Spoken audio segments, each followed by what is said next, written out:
Links to previous episodes are given in the video description, so don't forget to like, subscribe and share the video. Silent Paths, Wild Hearts. Episode 15. Chapter 89a. Cassie POV. Let me forward. No one is leaving here alive. They will all pay, Maya Huel said. How? I asked. I can tap into your power and combine it with mine. Just take a step back in your mind, she said. The conviction and anger in her voice gave me hope for revenge. I did as she instructed and I felt her presence right beside mine once again. Swiftly, we jumped into one of the cars and I felt our combined power flow outward. It was much like my compel, but different. While my compel simply took over a person's mind if allowed, this barred no objections. It demanded and obtained unrelenting obedience.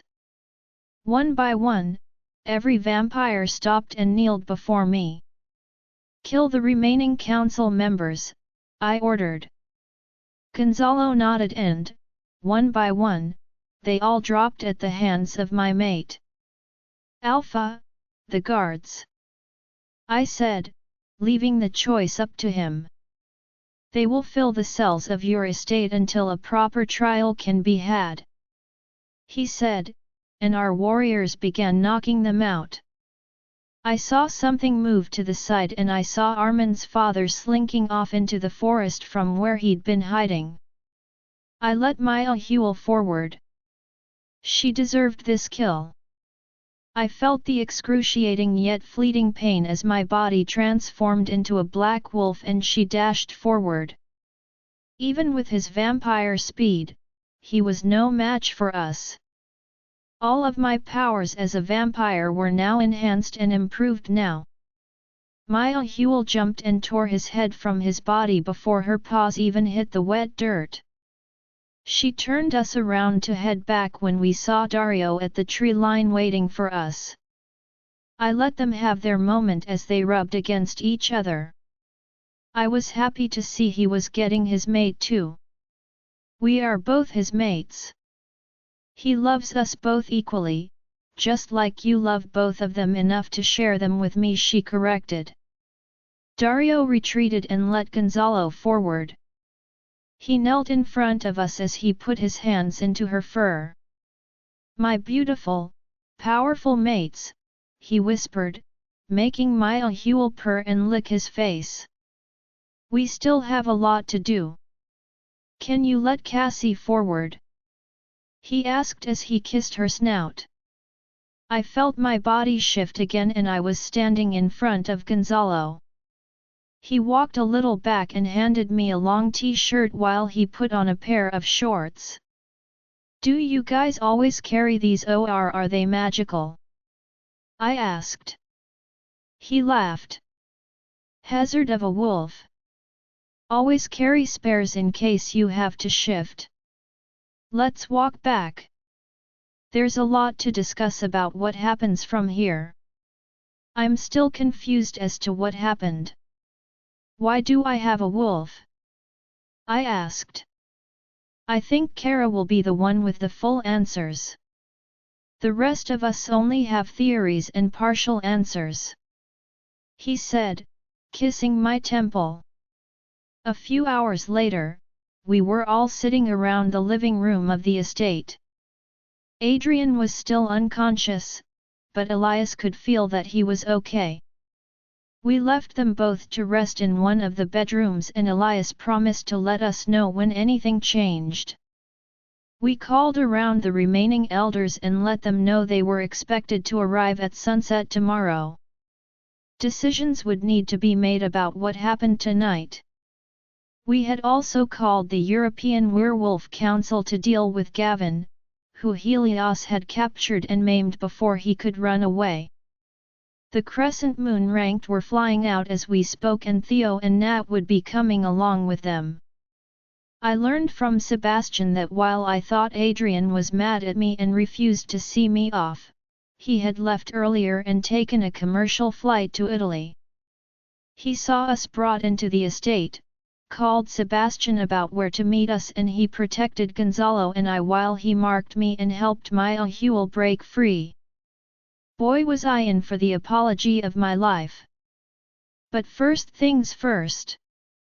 I don't want to be queen. They will not accept me and I don't want the position, I said to the group. I turned to Helios. Alpha, please. Don't send me away from the one place I've felt at home in centuries. Helios' face turned soft as he smiled. I'm not kicking out my beta's mate, but the vampire community cannot be left with a void, so we need to come up with solutions. You are by birthright the next queen, and since we're not letting them take you from us, we have to come up with alternative solutions. We were halfway through the discussion when I felt something tugging in my head. It's a mind link. It's coming from Elias. Just feel for it and accept it. Like accepting a call. My Ahuel informed me. Hello. I answered tentatively. He's shifting. He's in pain. Elias' voice came through. I stood up abruptly and everyone looked at me. Adrien is shifting, I said, and ran out with Gonzalo hot on my heels. We arrived at the suite and practically burst through the doors. Elias growled at us protectively in front of Adrien and forced himself to relax with a quick apology we didn't even need. I hurried to Adrien's side. He was sprouting hair and half-shifted. Cassie, it hurts. He gasped. Elias, hold him. It will help. The mate bond will help the pain, Gonzalo instructed. Elias jumped on the bed and laid down next to Adrien. He looked like he was in pain and feeling as helpless as I felt as we watched Adrien slowly shift for 5 minutes. Finally, in front of us was a tawny but strong wolf with red eyes. We gave Elias and his new mate a moment together before Gonzalo and I approached carefully. We knelt in front of him and petted his head. Hi, I said softly. I looked up at Gonzalo. Can we mind link him? He nodded, so I looked back down at Adrien's wolf. Hello, I'm Cassie. This is Gonzalo, I said. Our Snow White and our speedy prince. Gonzalo snorted at the name but said nothing. I know who you are. Our parents. I'm Kochipi. I have been watching you and my human spirit since the moon goddess chose me to be his spirit. You can call me Chip. Gonzalo ruffled his head again and laughed. A fitting god for our son. I have a feeling we will never have another dull moment in our lives. Chip laughed and rolled over on his back. We scratched his belly for a few minutes while Elias watched silently from the side with a smile on his face, his wolf visible in his eyes. If they had been wrapped around Adrien's finger before, he stood no chance now. Now Chip, as much as I'd love to get to know you more right now, I'm afraid there's a conversation I need to have with Adrien, and then, if you're both up to it, there's a lot of decisions to be made about what we're doing now. I said. Chip nodded and walked over to Elias. He stood with both of his paws on his shoulders and licked his face before he slowly shifted back. Gonzalo turned around once Adrien was back to sitting on the floor. He stood up and started rambling. Okay, before you start, you needed me. You were just too worried about me to let me help. You needed a move, he huffed as I grabbed his stubborn and hugged him hard. Thank you, I whispered, and he finally returned the hug. Nope, totally not turning around to see my son in the arms of my mate because I totally don't need to see that. I also don't need to thank him either, because I am not about to get my arms cut off by his mate. I heard Gonzalo from behind me, making us laugh. Adrien took the pants that Elias handed him and put them on. Turn around. You're still a prude, old man. Adrien teased. Gonzalo turned around and gave him a hug. Are you up for some political meeting? You can rest if you need. The first shift is always tiring, he asked worriedly. And miss having a say on what happens to all the vampires that shunned us? Over my bubbly butt, he said. Over the next few hours, we brainstormed and argued over possible solutions until we were all tired. We decided to wait for the rest to arrive before continuing. Maybe they would have some better ideas, because right now, our best solution was not one I was willing to consider. I ordered food for everyone to be picked up by the staff since this place rarely had anything but vampires. Gonzalo and I made our way up to one of the suites and collapsed on the bed. I'm so proud of you, Gonzalo whispered as he brushed his lips against mine. Yeah, I said as I felt my ahuel purring in my head.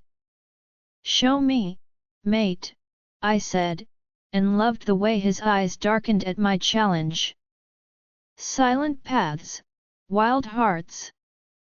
Gonzalo POV, is that a request, princess?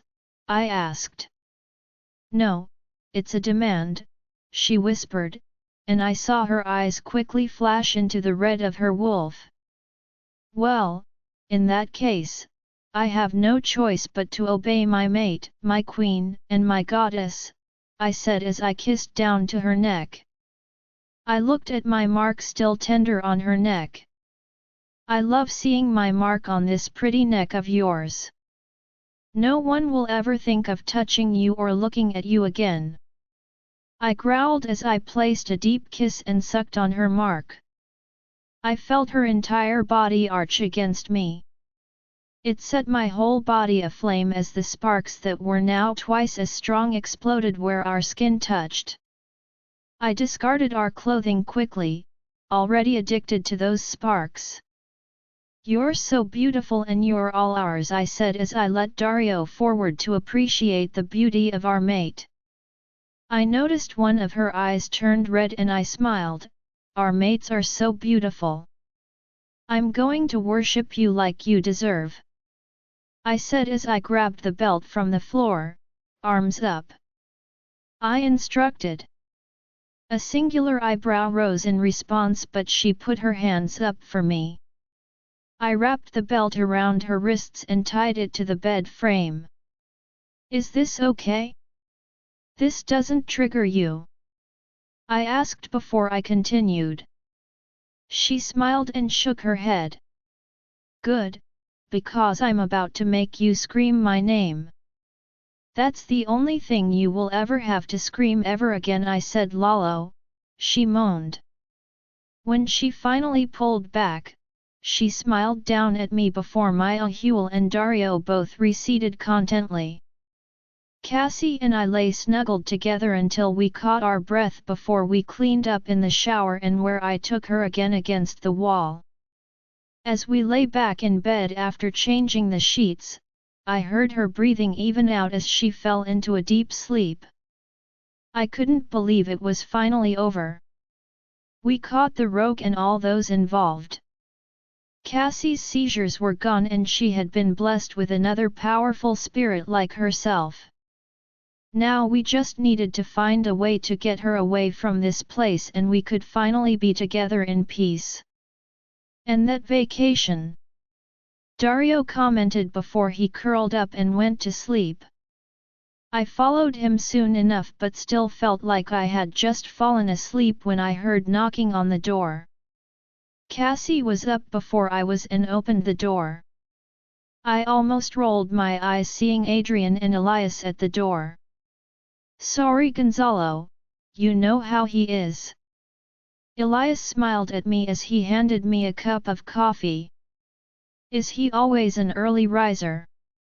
I grumbled, but smiled when he laughed awkwardly. Oh, I see, you're the early riser, aren't you? Yes, everything rises early for him, Adrien called out happily, making me groan. I did not need to know that, like ever. I said as I downed my coffee. Where's my tumbler? I thought you weren't mad at me anymore. Cassie asked. I have something better. Here. Try this.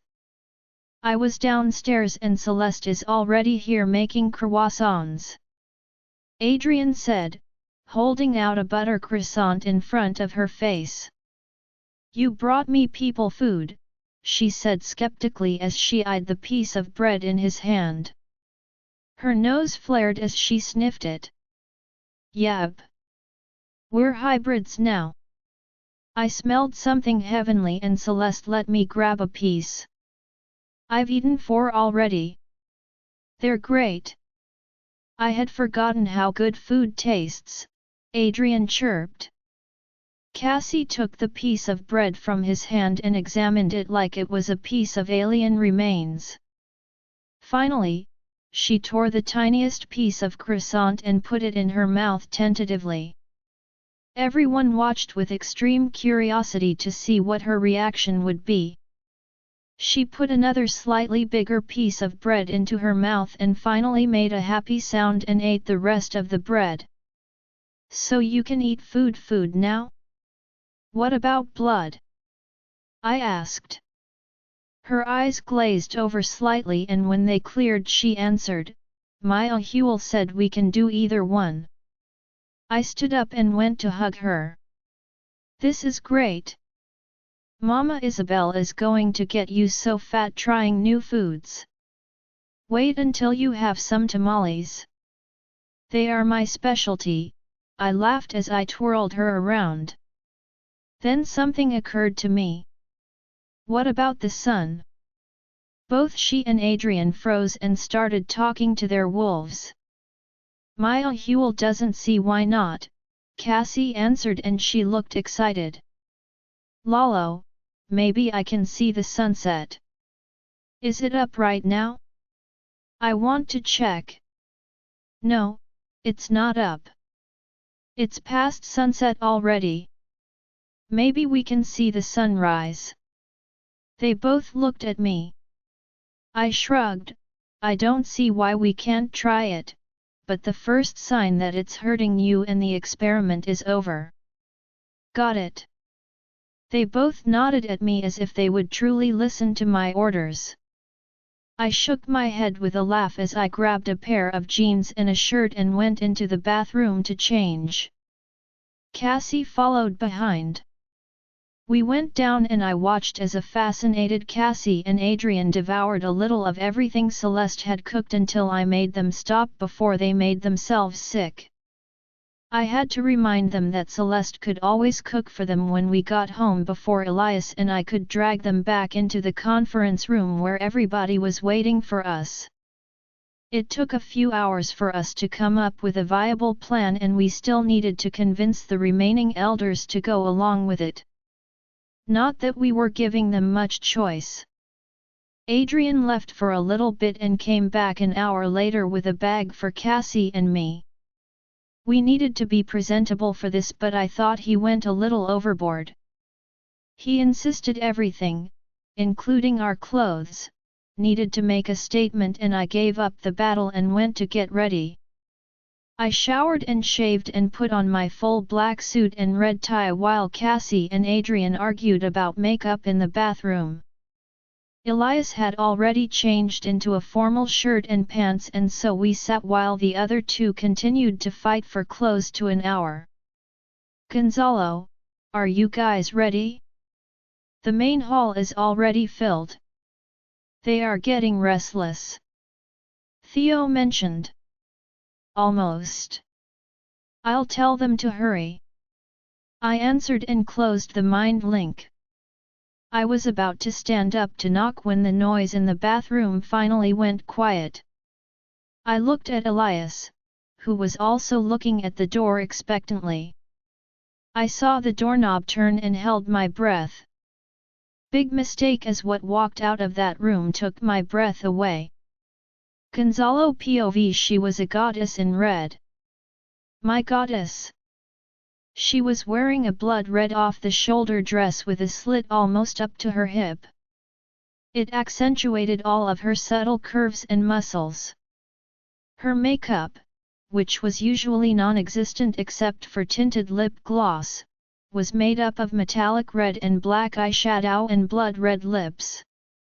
Her hair was pulled up into a loose chignon. My eyes darkened when I saw my mark shining proudly on her neck. I wanted her. Dario puffed up in my head as we noticed her eyes darkening as she took us in too. She wanted us, and I would not deny her when this was all over. All right, can you guys stop eyeing each other? You have an eternity to do that.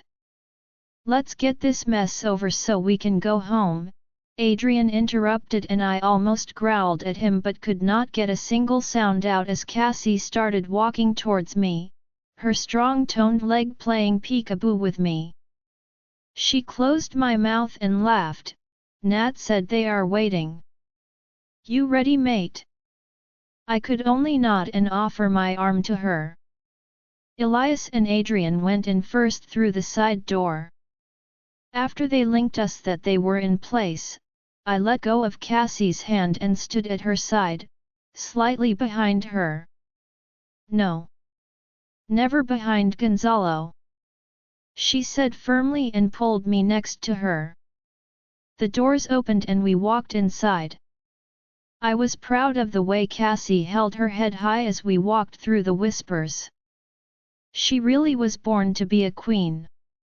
When we arrived before the table of elders, we stopped.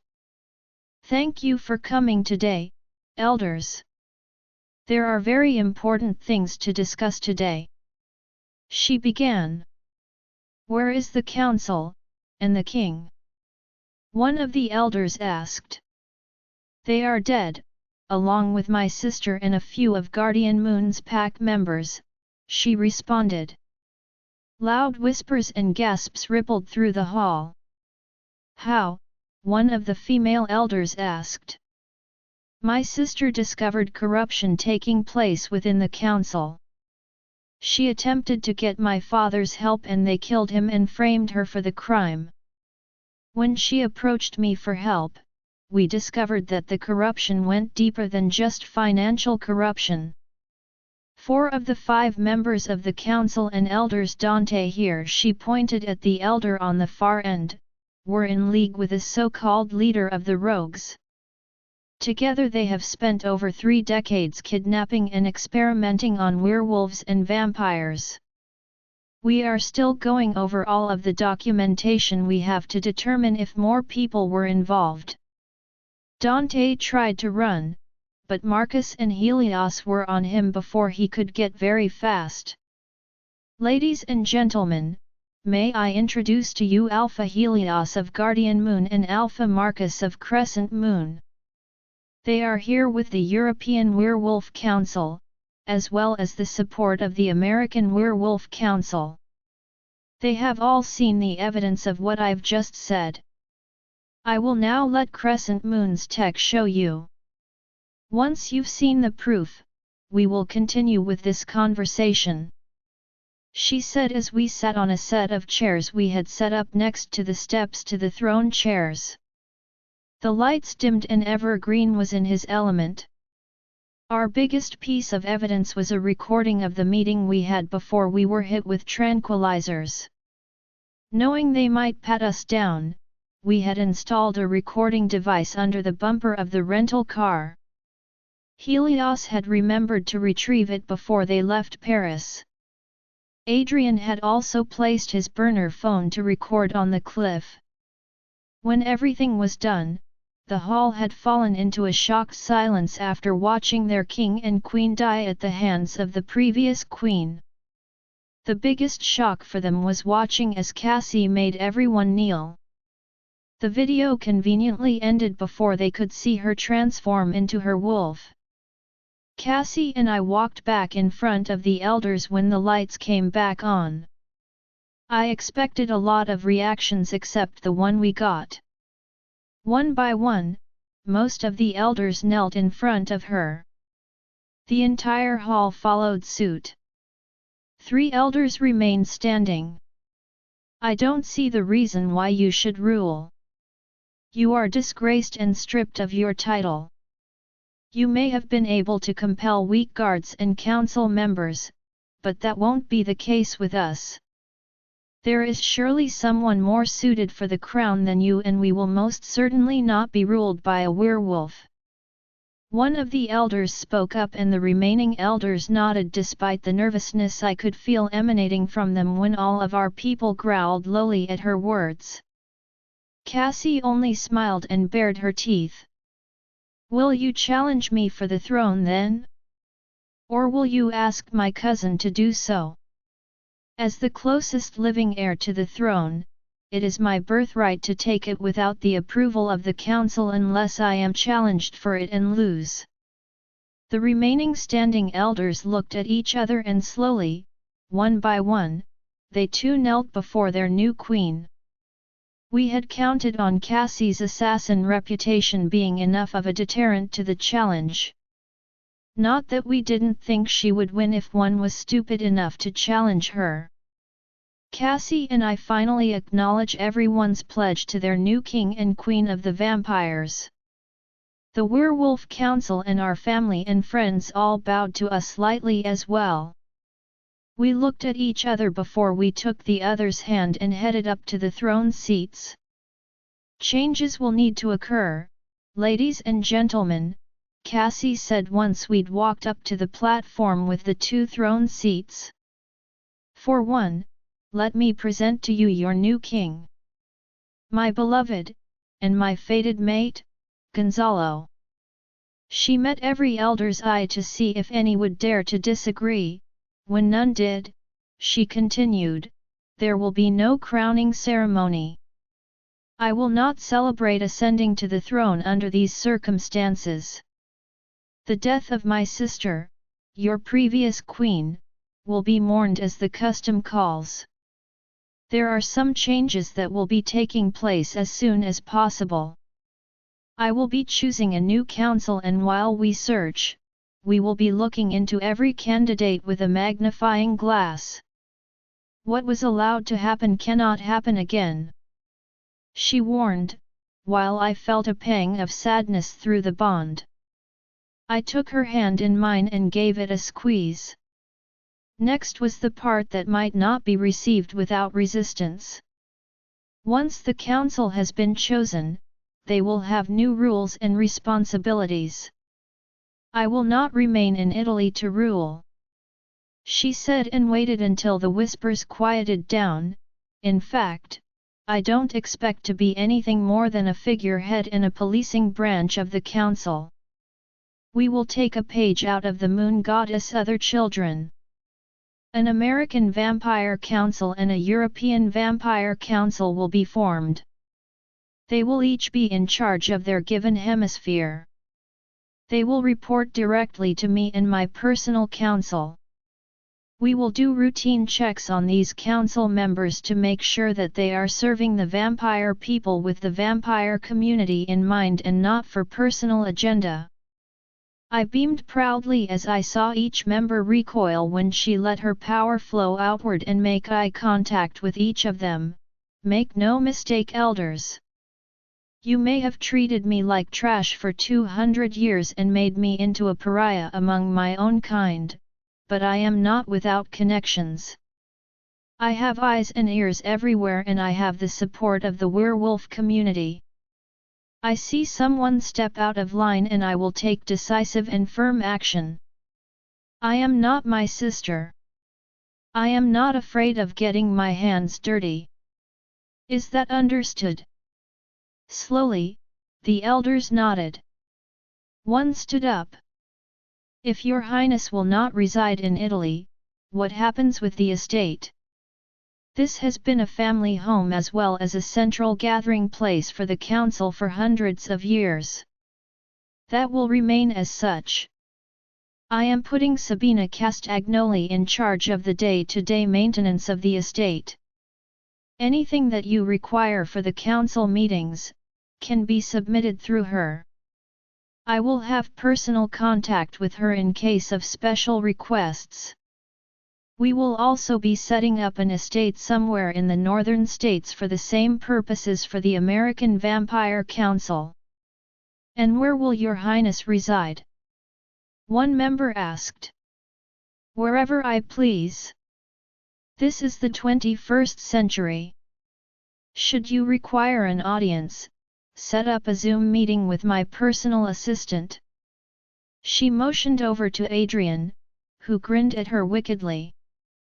Any other questions?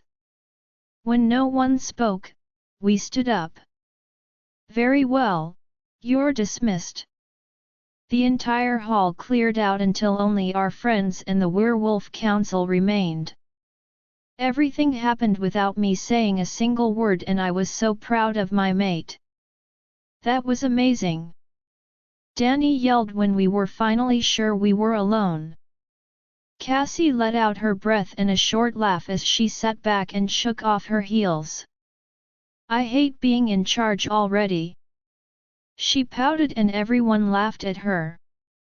She eyed Evergreen as he was putting away his equipment. Evergreen, we can do all the background from home, right? She asked. Yes, Cassie. Should I be calling you Queen Cassie now? He asked. Only if you want me to make you train with me, she threatened. Yes, Cassie, I can do all the background checks from home. I can also reach out to that contact I made when I looked into you and get some info from there, Evergreen answered. That's not going to work. Adrien said awkwardly. Why? I asked. Adrien began to blush and then he started to get flustered. He suddenly disappeared and reappeared 2 rows of seats back. Hey! I got your gift, he said to Elias excitedly. You got a gift? Helios asked Elias. I only discovered it yesterday, Alpha. When someone ran ahead and I thought Sebastian was going to punch him when he dropped in front of him without warning, Elias said, looking pointedly at Adrien. Back on topic, people, I said, looking at Adrien. I crossed my arms and looked at him expectantly. He became flustered once again and started mumbling. Today, Adrien. Adrien placed his hand on his hip and wagged his finger at us. Don't today, Adrien, me. Listen here. Cassie was too stubborn to ask for help. You were too stubborn to listen. You two were being so childish, and what's worse, Cassie put a gag order on me. I heard Theo and Sebastian talking about Evergreen looking into what happened to Cassie, and I just gave him the help he needed. Your Italian unicorn 548, Evergreen said, suddenly understanding. Adrien shrugged. Someone had to bring mom and dad together, and I didn't have a twin to pull a parent trap, so I improvised. I sat down and put my head in my hands and couldn't help it. I started laughing. Your username was Italian Unicorn 548. The love of my life was given back to me by Italian Unicorn 548. My life is better because of Italian Unicorn 548, was all I could say. Soon the entire room was laughing alongside me, and Adrien was grumbling about it being a good idea at the time. Goddess blessed us all with you, Adrien. I don't know where my life would be without you. I told him and he finally looked pleased with the compliment. Can we go home now? Adrien asked, his face still visibly tired from yesterday's shift. Yes, as soon as we can get our hands on Gavin, said the Irish council member. He has many crimes to account for, including the destruction of a pack back home. Cassie nodded and instructed a guard to bring him out. We still have a few labs running in this hemisphere. If it's all right with you all, we could still use your help to dismantle them. Another council member asked. Helios nodded his head and they began to talk about timelines. I pulled Cassie onto my lap and whispered, I love you so much. She smiled her beautiful smile and gave me a sweet kiss. Cassie POV 4 months. It's been 3 months since the fight in Sicily. We've taken down the last 3 labs and are hurrying to get these people back home for therapy and help. At least 2 of them were recent kidnappings and Lalo and I decided to stay behind to take them home while Helios hurried home to Nat. She's due in about 2 weeks and he can't bear to be away from her for too long. We had dropped one off already, but the last one was a little too south from where we started in Austria, in a small village in northern Italy. Paolo was a quiet chap at least. He just wanted to get home. How far are we again? I asked Gonzalo as he maneuvered down yet another dirt road. I wasn't usually motion sick, but this place had more holes than a fish net. Still, I couldn't help but put my hand out as I felt the warmth of the sun soak into my skin. We had found out that we could in fact be out in the daytime now, but whether it was because I had lived almost 500 years without it or because I'm still part vampire, I have to wear a fair bit of sunscreen when I am out in the Arizona sun, so I still led trainings in the evenings for the sake of keeping Gonzalo from worrying about it. About 20 minutes. Gonzalo said as he squeezed my hand. I'm really sorry. This was too far. I could have found my own way home. Paolo said from the back seat. We are happy to do it. We barely get a chance to have a nice long drive. Right, Muneca? Gonzalo assured. Yes, it's a beautiful area. I don't mean to complain, it's just the holes are hard on the back. I lied. After a few more minutes of chatting, we continued the drive in comfortable silence. We finally saw a small cluster of houses in the distance. Is that it? I asked. Paolo nodded excitedly, his knuckles white as he gripped the seatbelt. The closer we came, the more people came out of their houses to see who was approaching. Finally, one of them seemed to recognize Paolo in the back seat and started screaming about it. Paolo undid the seatbelt and flew out of the moving car, making Gonzalo brake to avoid running him over. Mama! Paolo yelled as he engulfed an older woman in a tight hug and they fell on the floor crying. My eyes watered as I watched as they cried together.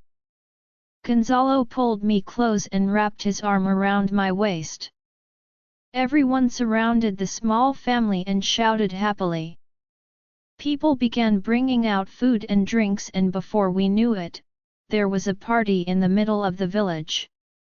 Let's try to get out of here, I mind-linked Gonzalo, who nodded, but as we were heading back into the car, Paolo got through the crowd and brought his mom to us. Mi hanno salvato, Mama, they saved me Mom, he said, and soon she was herding us towards the party. Halfway through the celebration, an older blind woman came up to Gonzalo and grabbed him by the arm. Tezcatlipoca is still looking for him. Tell him he needs to find his other siblings. He will need them in order to face what's to come. He will need all of you. In 50 years' time he will come. You need to be ready. You cannot allow him to win, she said to him urgently. Gonzalo looked at me alarmed before someone came and walked the woman away, apologizing for her behavior. We weren't really able to enjoy much of the party after that, but they didn't let us leave until well past nightfall. It was a long road back and we had to stop once for me to overturn my stomach. I was still not fully used to all the food and they had fed me too much. By the time we got home 2 days later, we were jet-lagged, exhausted, and just ready to sleep. The old woman's words were still in the back of our heads. Sleep would wait, of course. The entire packhouse was a mess of chaos when we arrived home and we were informed that Nat had gone into labor. The baby was early, but not too early for anyone to be concerned. They had kept the gender of the baby a secret, so we walked into 2 packs making bets on the gender of the heir of Guardian Moon, while Celeste and Mama Isabel were baking up a storm in the kitchen. We showered quickly and walked up to the alpha floor. Natalia was a healer, so no one had dared to question when she had chosen to have a home birth, assured that if anything happened, she could take care of whatever happened. Still, Dr. Castle was in there for Helios' sanity. We were greeted by everyone sitting around the main living room of the floor. The kids were running around like maniacs feeding off everyone's anxiety.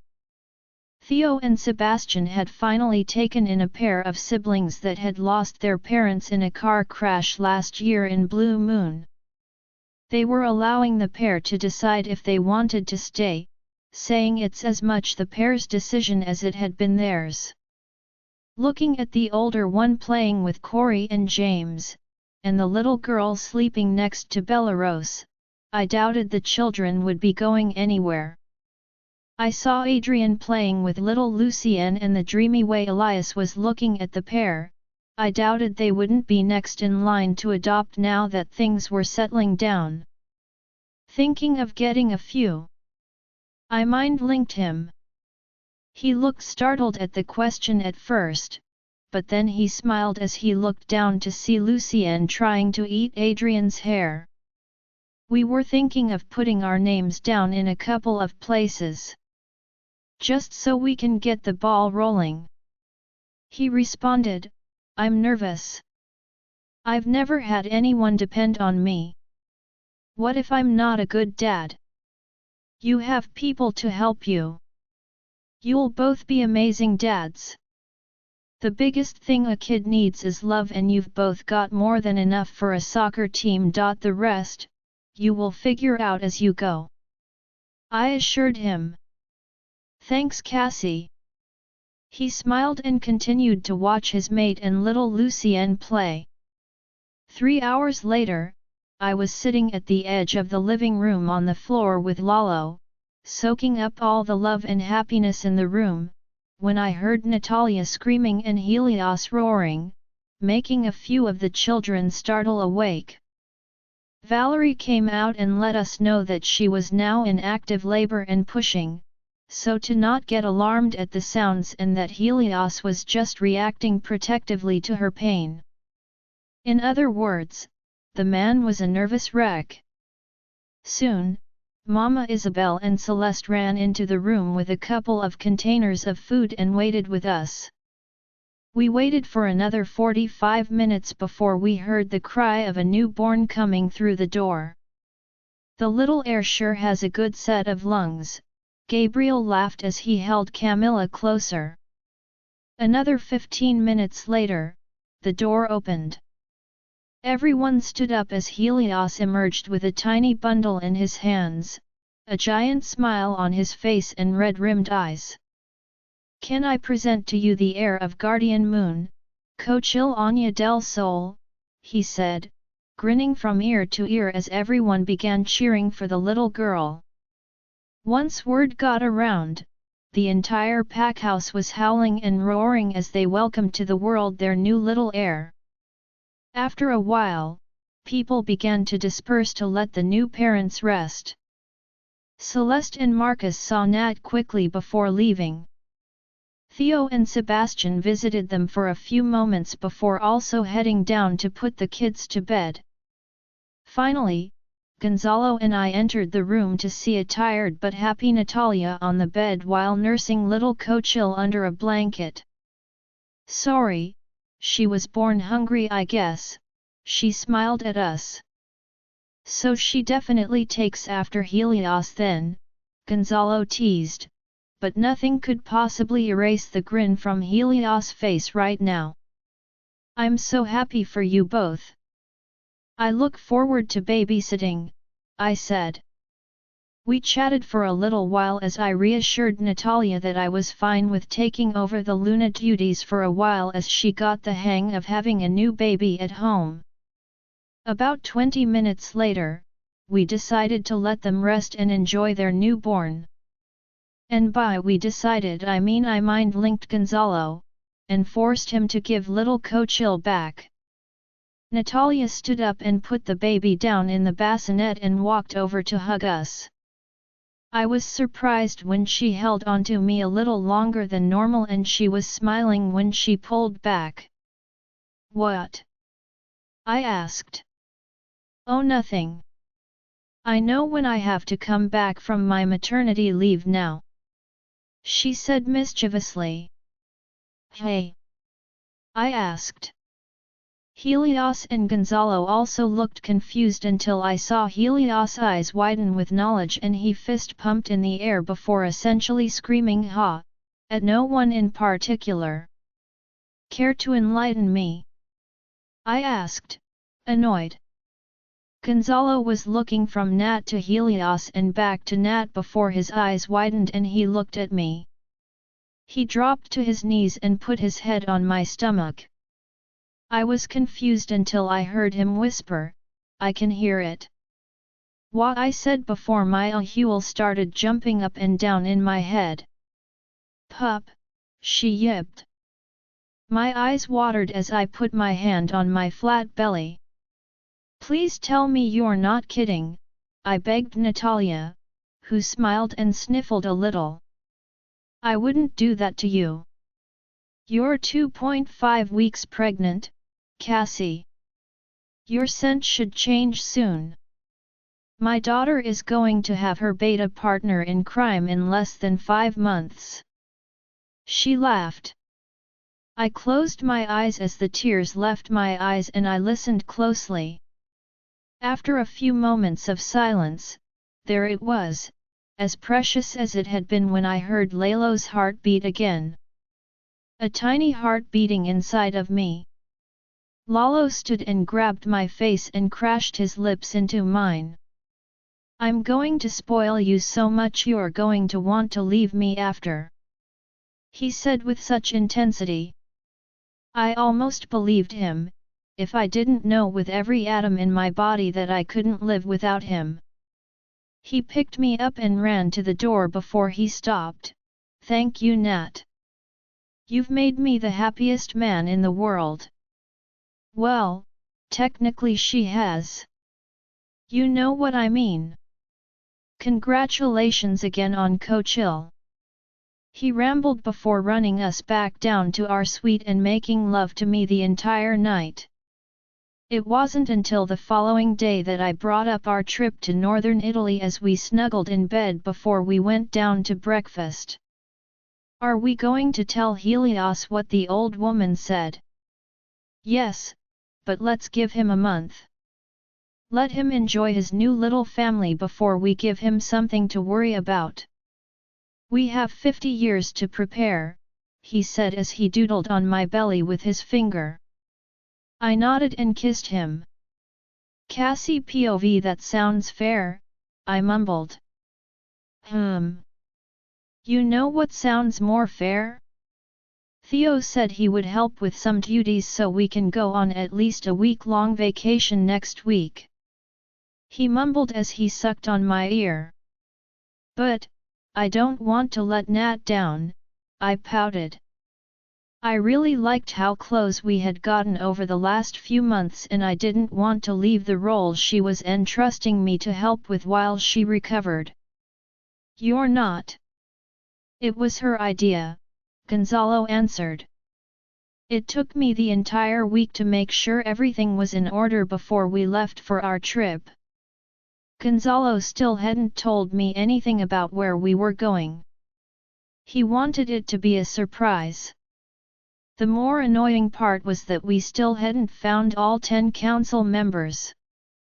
We had already weeded out a few that were found to be corrupt and some of the others seemed to be hard to find where all of their assets were coming from. American councilmen were proving harder to find. There were not many elders here and we were beginning to consider having some elders move or having a younger council. You ready to go, Cassie? Gonzalo's voice followed by the door opening as I was paying some last-minute bills before we left. I need 5 more minutes, love. I said. He walked in and came over to the desk.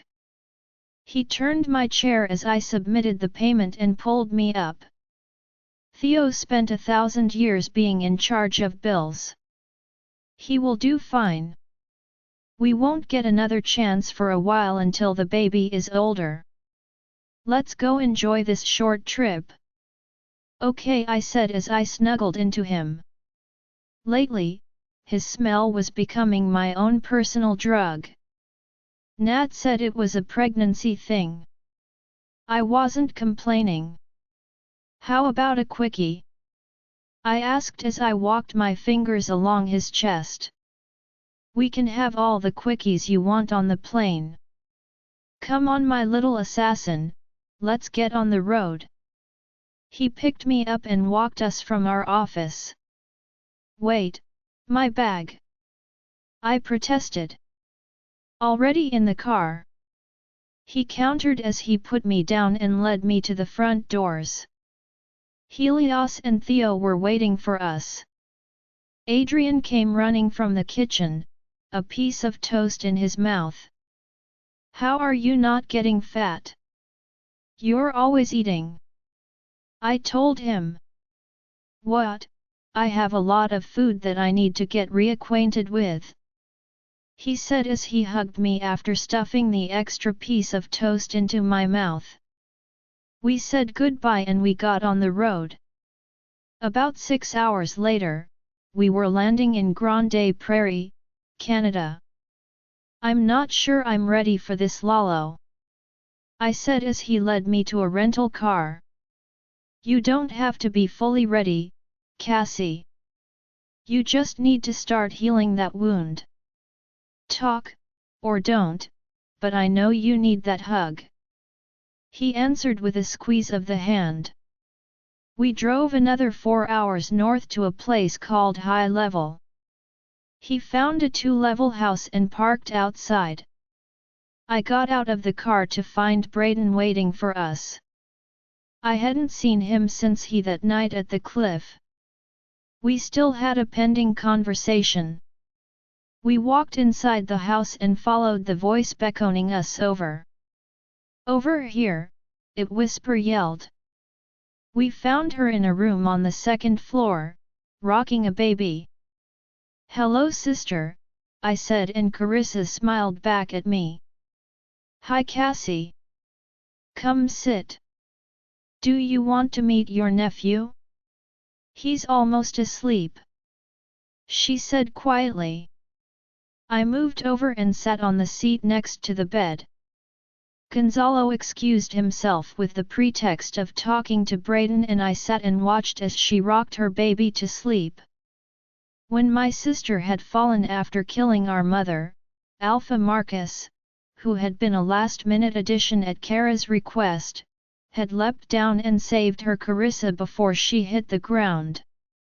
She had managed to break her foot on the way down, so he'd stayed down there with her until she had been able to move again.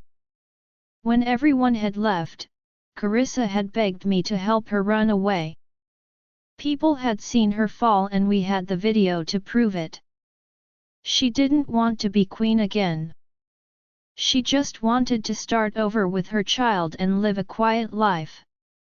Helios had agreed to help her and had Evergreen transfer some of the money mother had been siphoning into offshore accounts to her name so she could start a quiet life. The rest went into a fund to help the kidnapping victims that wanted to start over someplace new. Brayden had immediately followed her. It wasn't hard to see that he was in love with her. Watching the way she smiled when she saw him walking in behind Gonzalo an hour later, I could see the feeling wasn't one-sided. There was hope for them and I hoped she gave him a chance. She had confessed that while she didn't completely love Armand, his actions to protect her and his baby had proven to her that their relationship hadn't been without warmth and partnership and she was allowing herself time to mourn him. We left the following day for our real destination. Gonzalo took me to the Maldives to stay in this beautiful hut on the sea. No one disturbed us and we never left. We were looking out at the sunrise on the day we were to leave, enjoying the last day in our own bubble, when I felt him getting nervous through the bond. "Cassie?" he asked. I answered. "I love you with everything that I have in me. Every time I think I can't possibly love you more, you smile and I'm proven wrong. I don't know how I managed to exist without you and I don't think I ever could again," he said as he held me tight. My eyes teared up at his words and I hid my face in his chest. I was going to do this when we got back, but I am a selfish and I want this moment to be just ours," he continued. I pulled my head back and looked at him. He took a step back and knelt before me. "You are my mate, my beloved, my queen, the woman who completes my soul and the mother of my child. Will you do me the honor of also being my wife?" he asked, pulling out a box with a beautiful platinum ring with a citron opal. "Yes," I rasped out and knelt down as he moved to stand up and the box fell from his hand and fell into the ocean. We both looked at the little box in horror as it slowly began to sink before I heard a splash and realized Gonzalo had dived in after it. After a minute, he broke the water's surface with an arm stretched out in triumph. "Got it," he said triumphantly before he climbed back up and we laughed for a good 5 minutes on the dock. He took off my wire coral ring and replaced it with the platinum version in my hand while putting the wire ring in the little box and handing it to me. "I love you," he said tenderly. "I have loved you since the first moment you pretended you hadn't followed me from the witch's hut in the marketplace," I said. "You knew?" he asked. An embarrassed smile on his face. "You were not very subtle, my love." He fell back onto the dock and pulled me on top of him, peppering my face with kisses as he continued to laugh. Adrien pulled me away the moment we got home, asking for presents, pictures, and then when he saw the ring on my finger, he demanded his tea. I, of course, obliged with all of his requests. At the end of our hour-long talk, he began looking nervous. I wanted to laugh, because if I didn't know they weren't actually blood, I would have sworn he really was Gonzalo's son. "What's wrong, Adrien?" I asked first. "What?" "Nothing," he said quickly. "Something happened." "What's wrong?" I asked again. "Well, Elias and I," he stammered. "You decided to adopt?" I asked eagerly. "You know." His eyes went wide. "Elias said you were looking around, so I hoped," I said as I squealed at him, bringing Gonzalo in from the other room looking for the threat. I told him to sit and called Elias over too. Did you sign up? Did they call you already? Is it here? I asked. What did they pick? Gonzalo said in confusion. Baby. They are going to adopt. I said, jumping on his lap happily. You're not upset? Adrien asked, making me pause. Upset? Why would we be upset? I asked. We didn't want to steal your thunder. Elias said as he put his arms around Adrien. Are you kidding? We're going to be parents together. I clapped. Where is the baby? Or kid? Is it a boy or a girl? We put our names down only last week after you left. We thought just to get on the waiting list, but it turned out that a pack a couple of hours north had a bad rogue attack and a little girl lost both of her parents and they had no extended family. She's 2 years old. Her name is Samantha. We're heading over to pick her up tomorrow. Adrien said sheepishly. Elias couldn't stop smiling. Oh, you have to take us with you. I said and Gonzalo nodded with me. Yet? Adrien asked hopefully. Of course. Adrien. You're going to be parents. I'm going to be an aunt. Well again. Did I tell you I saw Carissa? Her little boy is actually cute considering he's Armin's, I said, and continued chatting about everything. We shopped online for toys and clothes as Theo and Sebastian and Nat had already ordered him everything he needed for a room after they heard the news. We came back 2 days later with a cute little brown-eyed girl in the back seat. We were already all obsessed over how cute little Sam was and she got the biggest welcome party a 2-year-old had probably ever gotten. Theo had rented bouncy castles, water slides and caterers. We sat around the outside tables as the night began to settle in. Helios stood up to give a toast. If you had told me 3 years ago that I would be here today, surrounded by all of you as family, I would have thought you'd lost your marbles. For the first time in my eternal life, I am absolutely sure of what happiness is. Whatever comes our way, I know with you all by my side, we will be able to beat it. To kidnapping Celeste! Theo yelled, making everyone laugh. And to rescuing the legendary white wolf who did not want to be rescued, Gonzalo added before downing his shot of tequila.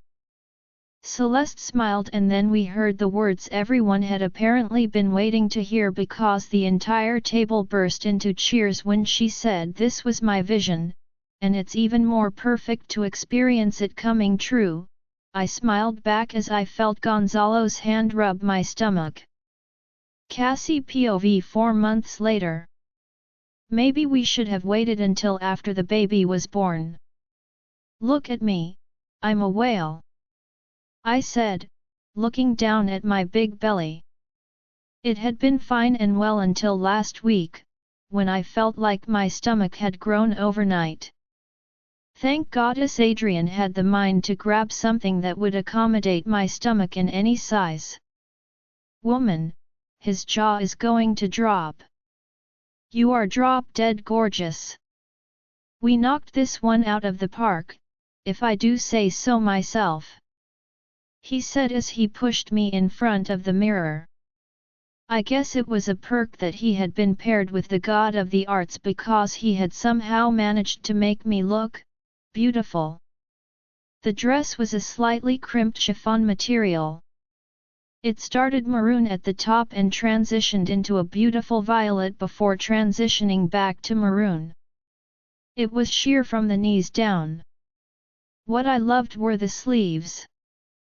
They were as long as the dress, flowing loosely down my arms and with a strip of gold embroidery stitched down the length.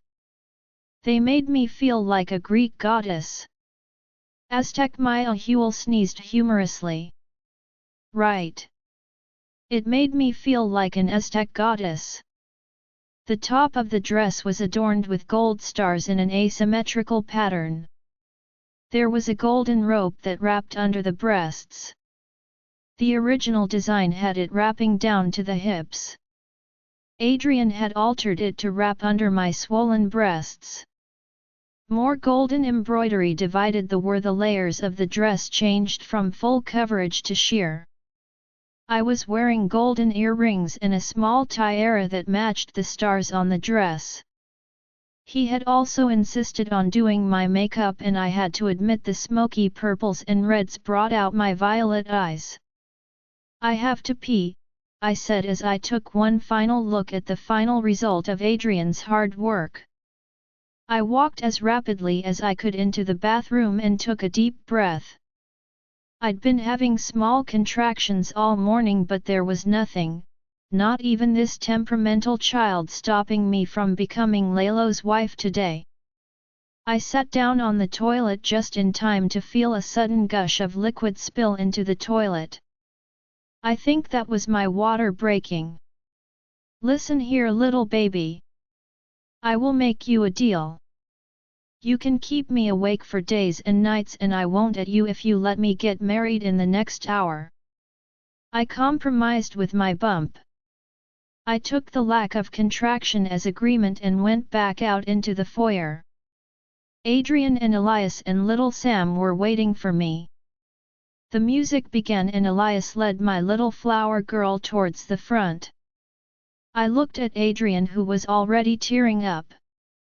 Adrien, get you together because if I start crying, I'm going to beat you up. I warned him. It's not all about you, you know. It's not every day mom and dad get married. He snapped as he cleaned up his face and held out his arm for me to take as the bridal music started. All of my nerves went away as I saw Gonzalo, my Lalo, waiting for me at the end of the walkway. Everyone chuckled a little as my steps got a little quicker, but I paid them no mind. It was just him and I. It took 200 years for us to get here and it was worth every tear, every pain, and every heartache. I could feel his love through our bond and it was so intense. It could only be matched by the love I felt for him. I saw a few stray tears drop from his mismatched eyes as I reached him. Mayahuel was purring non-stop in the back of my mind when she noticed Dario had come forward and I let her forward as well, so we could share this moment with our mates. The ceremony was a blur, mostly because I could feel the contractions slowly increasing in its intensity and I was making an effort to not show the pain. Once we said our I do's, Gonzalo leaned in to kiss me and whispered. Are you okay? Just kicks. I lied. We moved onward to the photos by the river, but in the middle of the photos, I was hit by a contraction that made me bend forward. Cassie? Gonzalo asked as he held onto me as I breathed through the pain. So we should probably start heading over to the hospital. I am in labor.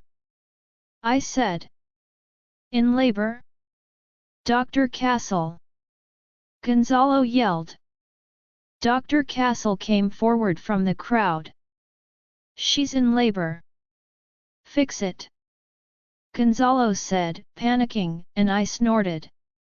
How far apart are your contractions, dear? Dr. Castle asked. 5 minutes, give or take.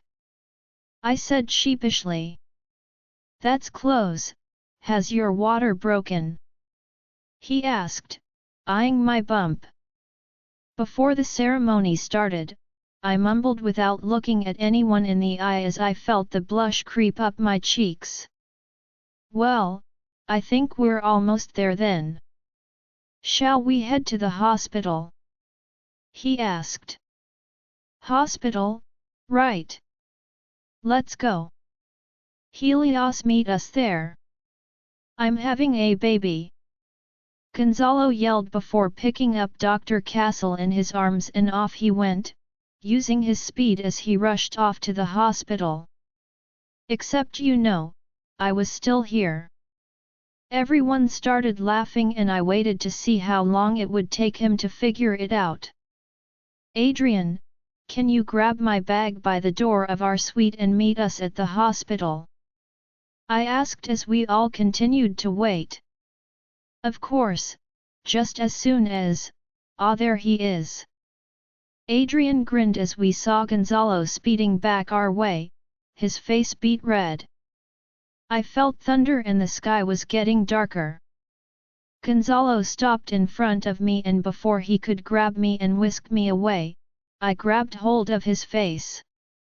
Breathe, my loves. You're going to make it rain, I said, looking up at the sky. Gonzalo took a few deep breaths and the setting sun peeked over the clouds as they dispersed. Gonzalo picked me up in his arms and before he left he turned to the crowd. Drink and celebrate. We're having a baby. He yelled before he ran us over to the Crescent Moon Hospital. It didn't take long for our little bundle to arrive after that and I received my lecture about not telling anyone I was in labor like a champ, though I did stick my tongue out at Gonzalo after he was done. What was he going to do? Leave me? He was tied to me in every possible way. Dudes were stuck with us now. After a bit of rest, our family and friends entered to see us. I gave the baby to Gonzalo so he could carry it to the other side of the bed for them to meet. Everyone, can I introduce Miguel Gonzalo Guerrero? He said as our family swarmed him. I looked on as everyone celebrated in the room with a smile on my face. Dr. Castle just shook his head and left. He knew when the battle was lost. This moment was such a contrast from how my life used to be and how my life was now. We were finally going to have a period of peace. Yes, we had the warning from the seer in Italy, but we had 50 years to worry about it. We had begun looking for Helios siblings already, but that was going to be a long and steady search. I was looking forward to growing my family and seeing them grow up alongside all of the people I loved the most. Carissa and I exchange a few emails a month. I am still not fully ready to open up my life to her, but we were working towards it. Gonzalo came and sat by my side as they passed our baby boy around. I love you so much, he said as he took my hand and kissed its palm. I smirked, you better. I'm not going anywhere. The end. Helios POV. 3 years after the end. We have to hurry. If he gets away, I don't know when we'll find him again. Theo called out. I'm trying. He's wily. I huffed as I jumped in front of him and dived to catch him, but he dove between my legs. We had tracked him to a forest in Chile where he had lived in his wolf form for centuries. He was small and very fast. This would have been a lot easier with Gonzalo and Cassie, I whined as I got up again and looked for him. Yeah, well, she's about to pop a baby. That might have caused them to be a little distracted. Theo yelled back. And we're missing it. So, the faster we catch him and talk to him, the faster we can go home. Sebastian yelled. Get him cornered by the big boulder we passed a few clicks back. Sebastian opened a link between the three of us. I'll go invis and grab him. It took us about 15 minutes, but we finally managed to corner him and Sebastian grabbed onto him as he tried to bite and claw at him.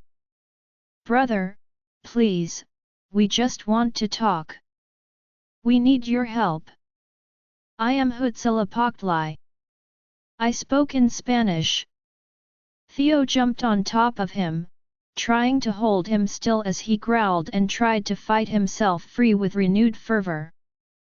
I cursed myself for a moment because I can't pretend to be someone else and my name still carries the threat of death to most of my siblings. Not enough time had passed for the word to spread that I was no longer hunting them to kill them. I am not going to hurt you. Please, believe me. I have made peace with our sister and I know the truth behind Mother's death. Tezcatlipoca is to blame and he's not done with us yet. We have been warned that in less than 50 years, he will come for us all. I told him quickly. I needed to get him calm before he got hurt or hurt one of us. Slowly, as I kept talking to him, he stopped struggling. When I was sure he was willing to listen, I nodded to Sebastian and Theo and they let go of him. Slowly, very slowly, he transformed into his human form. He looked unsteady being on 2 feet and he ended up sitting on the ground. I dream him. Will you when he coming? He stuttered as if he hadn't used words in a long time. 47 years, give or take according to the seer, I answered as Theo handed him an extra pair of pants. He shook his head at him. I come. But, follow. He said before he shifted back to his wolf. We followed him on foot to a small cave about 25 minutes away. I immediately heard the cries of a baby and looked over at my friends. What? Helios POV. 3 years after the end. We have to hurry. If he gets away, I don't know when we'll find him again. Theo called out. My brother ran in, and the baby boy around a year or so instantly quieted down and hugged the wolf. After a moment, he stepped back and shifted back to human. I come. You help. He said. Is this your child? Where is the mother? I asked. She died. Poachers. He said sadly. What can I call you? I asked him. Manuel. Bateau. He said, pointing to himself and then to the baby. Okay. We will get you back to my home. We can protect both of you. Manuel nodded at my words and shifted back. He laid on his stomach by the little boy who seemed to understand what he wanted and he climbed onto his back. We walked out of the cave and towards the rental. We drove back to the plane in silence. Text the others about the new additions. I think Cassie kept a lot of the clothes from Miguel in case they had another boy. I'm sure we can have everything they need set up by the time we get home. I linked Theo, who was already furiously writing on his tablet. On it. Hopefully, Nat checks over the kid and he's all right. Theo added, and I couldn't help but agree. He looked underweight to me. We arrived back home. Nat was waiting for us at the entrance with Coachil at her side. I knelt down as she ran to me screaming for me. Te Port asked Biat, were you good? I asked her. She nodded her innocent eyes at me that I didn't buy. Why mommy, and mom? She shook her head, making me laugh. I kissed Nat as she came up to us.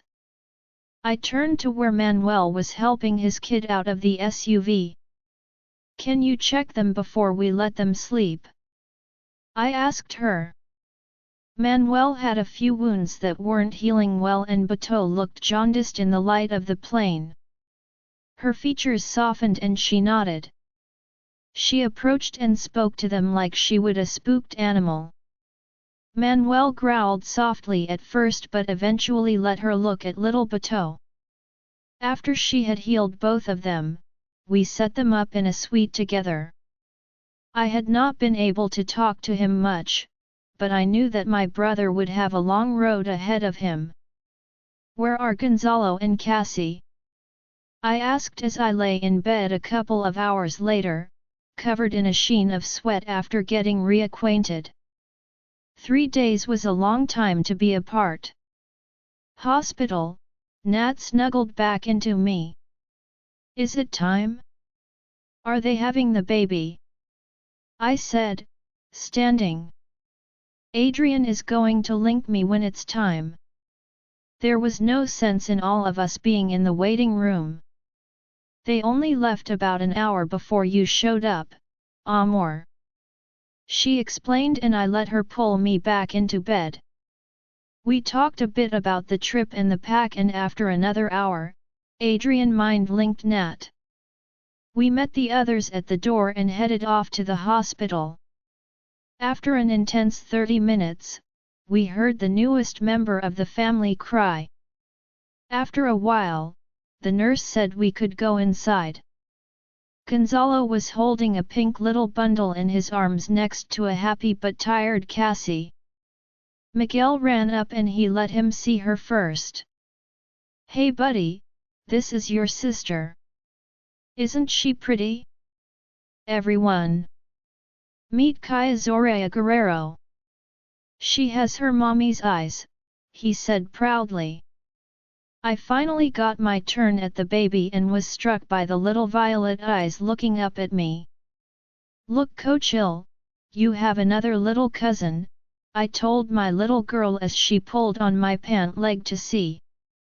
I passed Kaya back to Gonzalo with my congratulations before we took our leave. "You looked pretty in dad mode with Coachil and Kaya," Nat said absent-mindedly later that night after we'd put Coachil to bed. "Oh," I said as I plugged in my phone. "Tell me more about me," I said before puffing my chest out dramatically and taking a few steps around the room like a peacock. "Well, I was thinking, maybe Kaya will also need a little friend to play with who's her age in the pack house." My eyes widened at her words. "You want another child?" "Well, if you want," she said shyly. "Yes," I said, jumping over the bed to her side. "I want 2 more at least." "I'm game 3 sounds, right?" She smiled. "When?" I said. "Let's give the new parents a couple of months before we start trying for ours. That way Cassie can take." "Oh, why are you pouting?" she asked as she tried her best not to moan under my hand. "Wouldn't it be better if they were closer in age, like Coachil and Miguel?" I asked. She narrowed her eyes at me and I tried to put on my best innocent face. "Are you trying to say you want us to try starting now?" I nodded enthusiastically while Ezekiel did the same in the back of my head. "Okay, I guess Theo can always help out too." "Why no, hey?" she squealed as I ripped the shirt down the middle and threw her onto the bed. "You are dangerous, my son god." She laughed. I growled approvingly. "Yes, tell me more about how dangerous your manly mate is." Celeste POV 8 years after the ending. "Marcus! I can't find Areli!" I screamed as I ran into the pack house. The entire staff was out looking in the gardens for my 4-year-old little girl. A few moments later, Marcus is running out of the conference room with Danny and Jillian hot on his heels. "What happened?" he asked. "The kids. They were playing hide and seek. It's been 2 hours and no one can find Areli," I cried. "She's got to be somewhere. Where have you looked?" Maybe she got tired and went to her room. He asked. I'll go check the kids' rooms, Jillian said and hurried off. Marcus, Danny, and I went back outside to join the search. Maya, James, Corey, and Everly, and Belarus were helping us look. The rest were being guarded by Brenda and Gabriel so they wouldn't get lost in the woods again. Kaya had stayed behind with Cassie and Miguel because Miguel had a broken leg and she adored her big brother. Theo and Adrien had held their kids back today so they would have some company. We had a hard time finding Coachil but, thankfully, her little brother Damien got hungry and she walked them both out of the woods after a while, hand in hand. She was such a good sister. She never let him go off on his own. If only mine did the same. Belarus was 9.5 now, much too old to hang around her 4-year-old sister, according to her. Corey, Lucien, and James were too competitive and Everly rarely joined their games, she would much rather read next to me. Violet was clingy right now and rarely left my side. But Aurelie had a stubborn streak a mile wide and I don't know what possessed me to let her play with the big kids. If something happened to her, she will be fine. She has your spirit. She's probably enjoying that she's winning the game. Kara tried to soothe me. Marcus began calling for our daughter as I looked around like crazy, tears falling down my face. Celeste POV. 8 years after the ending. Daddy. Daddy. Did I win? I heard from close by. My heart thudded hard and I let out a breath of relief and looked around, but still couldn't see her. Yes, baby, you won. Come out now. Marcus called out, looking around for her as well. Silly daddy, I'm right here. She said. She sounded super close but we kept looking around and saw nothing. Where what Marcus exclaimed as something invisible tugged on his shirt. Daddy you cursed, said the voice and Marcus knelt and put his hands through the air. She's here. He told me and I saw as his hand seemed to move around the head of our little girl. I knelt by him and did the same and choked down a sob as my hand felt something solid. Mommy, why are you crying? Is it because you lost? Aurelie's voice sounded sad. Yes, baby. I thought I had won, but you're so much better at it than I am. Can you make yourself visible again? You have to shut your eyes and think really hard about the color of your hair and your pretty little nose and lips. I said. Each of my kids had gotten their gifts early but none of them had scared out of my soul like her. After a few moments, my beautiful little girl appeared in front of her daddy. I sunk to the floor and hugged her tight. I'll let everyone know we found her, Marcus said while I looked her over for scratches. We took everyone inside and everyone grabbed their children to get them ready for dinner. Marcus and I took Aurelie up to her room and we made sure to lay down some rules about when it was okay for her to use her new power. Thankfully, the rest of my babies got the hang of them pretty quickly and I hoped she would too. Do you want to take a bath before dinner? Marcus asked as we went into our room. I hugged him tight and nodded my head. She got her powers earlier. Should we be worried? Marcus asked. No. The timeline hasn't moved. The battle isn't for another 40+ years. Kara answered straight away. Kara said nothing's changed, I assured Marcus and he breathed a sigh of relief. I've been trying to get a vision of the battle that Gonzalo and Cassie heard from the old seer, but to this day, we still can't see it. Kara talked to our moon goddess and all we know is that it will be in 42 years now. We'll talk to Gonzalo and see if he has ideas for training her gift. She looks like she already pretty much has it down though. I nodded. Gonzalo was traveling right now. He was off looking into another lead for one of the siblings. I sat down in the tub and relaxed for half an hour before Marcus told me that dinner was ready.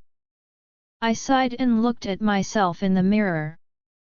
It's been a little more than 10 years since I arrived at Crescent Moon and it felt like life before now was nothing but an old nightmare. I felt so blessed and lucky to have found a mate like Marcus and Atlas. My family had grown exponentially since. I wished I could see some insight into this war on the horizon. I needed to warn them of what was coming. A small part of me wondered if I couldn't see it because I wouldn't be alive when it came. I would be 70 then. Would I even be able to help? Werewolves live longer than humans, but that doesn't mean my abilities will be at their peak then. Tulai, I can feel your worry. Stop thinking about the future. Your family is here waiting for you in the dining room and they all love you. Marcus mind-linked. You're right. I'm sorry. I just don't want our family to suffer. I answered as I changed. Every generation has its tribulations. All we can do is help them be ready for it. Come on, Helios and Nat decided to stay for dinner. He said, and I finished getting ready and headed down to dinner. Marcus was right. All I can do is make sure my babies are ready for whatever comes our way. Gonzalo POV. 12 years after the end. Miguel, get down from there. You're supposed to be sleeping. You have school in the morning. I chastised my 12-year-old. But I want to learn to fight like you and Mom. How am I supposed to protect my sisters if I don't know how to fight? He argued. I sighed, buddy, we talked about this. That's not your job yet. Right now, you need to learn at school so you get strong up here. I patted his head. Before you can get strong here, I pointed to his arms. But what if the bad wolves come again? He pouted. I sighed. We had a rare rogue attack from a couple of desperate, starved wolves a couple of weeks ago and Thomas had gotten hurt protecting the kids at the daycare.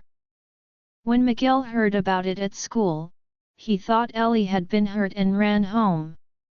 He refused to go to school the next day. After that, he'd been trying to sneak out at night during Cassie's training sessions to learn to defend his sisters. We have people to protect them for now. When you get a little bit older, we'll let you train, okay? I told him a little more softly. How much older? He asked as he crossed his arms over his chest.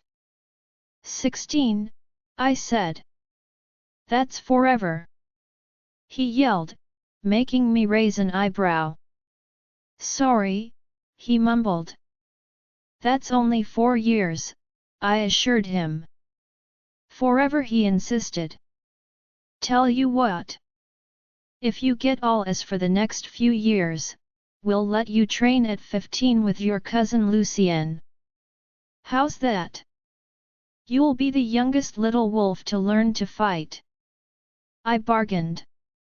You promise? He said, holding out his pinky to me. I chuckled and hooked my own to his. I promise. Now go to bed before Mommy yells at me for not training. He gave me a big hug and ran off back inside. I walked back to training. Still wanting to train? Cassie asked. You know it. I said. How did you convince him to go back inside? She asked curiously. I promised him if he got all A's in school for the next 3 years, he could start training at 15. I said. Lalo, she began. He's going to forget about it sooner or later, I argued in my defense. She laughed in my head, yeah right. He's as stubborn as you. Gonzalo POV. 12 years after the end. Miguel, get down from there. You're supposed to be sleeping.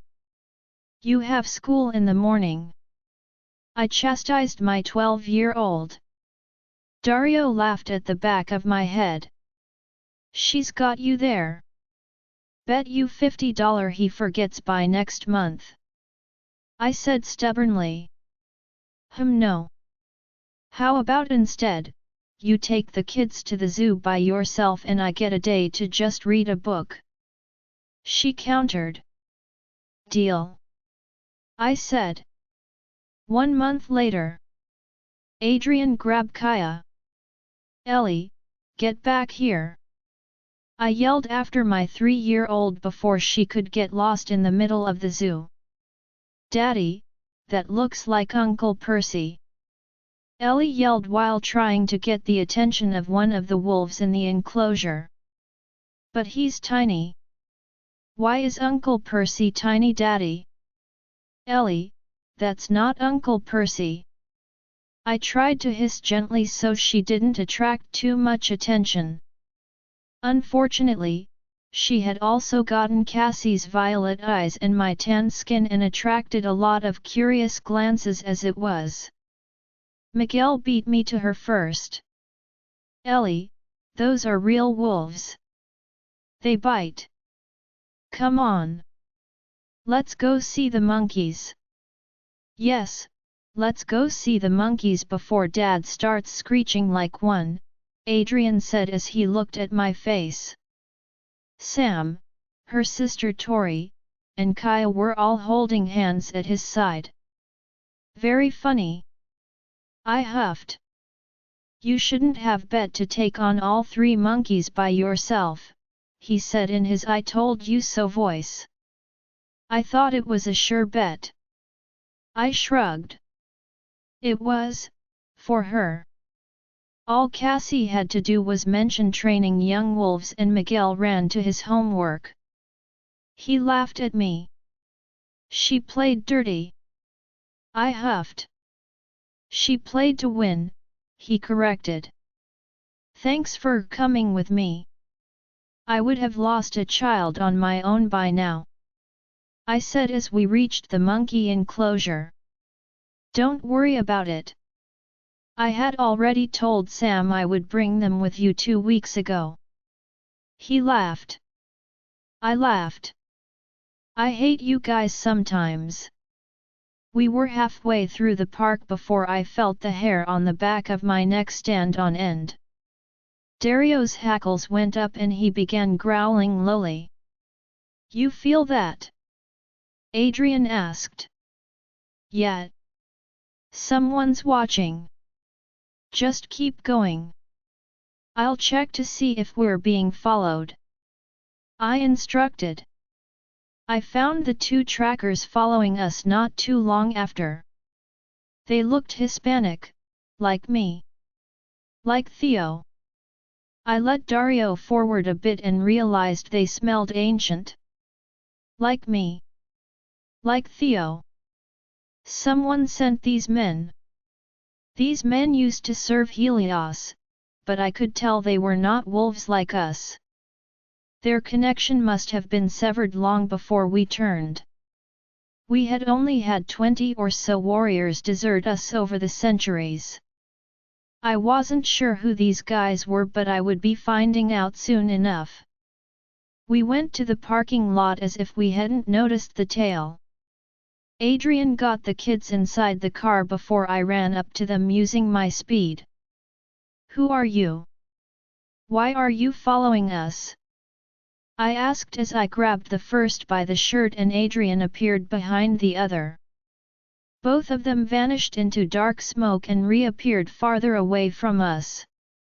Guard the kids. I'll be fine, I told Adrien right away. But, Adrien hesitated. That's an order, Adrien, I said, using both my power as his beta and as his vampire king. Adrien disappeared and reappeared again in front of the car, claws at the ready, his wolf front and center. The two men in front of me lifted their hands and smirked. We're not here to fight you. We're here to deliver a message to our old boss from our new boss. And who is that? I asked, not backing down from my fighting stance. He should know. Tell him our boss knows what he's been doing and it won't help. Soon enough, he'll have all the power needed to break through. He will kill all of you for destroying his vessel. She would have brought him into the physical world if your sister hadn't interfered. Now you guys have joined her. You will all pay. With that, they both disappeared in a puff of smoke and I was left standing there making sure they didn't come back. We drove back in silence. Helios was not going to be happy about this. We knew it was coming and, as far as Kara would tell us, the fight was still a good while away, but now we were looking at living while looking over our shoulders for the next 38 years. Just because the war wouldn't break for 50 years, didn't mean the attacks wouldn't begin before then. I looked in the rearview mirror as Kaya fell asleep on Miguel's shoulder. Miguel was looking serious and pensive out the window. I'm sure he had noticed everything that happened, even if he didn't understand why it happened. Maybe it wasn't such a bad idea to get him training before 16. Corey POV 17.5 years later. Mom, I told you, I don't want to go. I am not ready to meet my mate.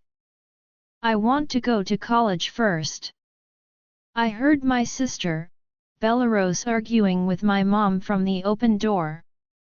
That's fine, Belle, but that doesn't mean we can't be there for your brother. You know he's been wanting to meet his mate forever. My mother's voice reached me. But why do I have to go? I heard my sister counter and I could just see her crossing her arms over her chest and looking up at my mother defiantly. I loved my sister, but she had gotten it into her head that she didn't need a mate. I knew the truth was that she was scared of finding a mate outside of the pack and having to leave. It was my fear too, but I trusted the moon goddess more than her. Probably because I knew no matter what happened, I would remain in my home.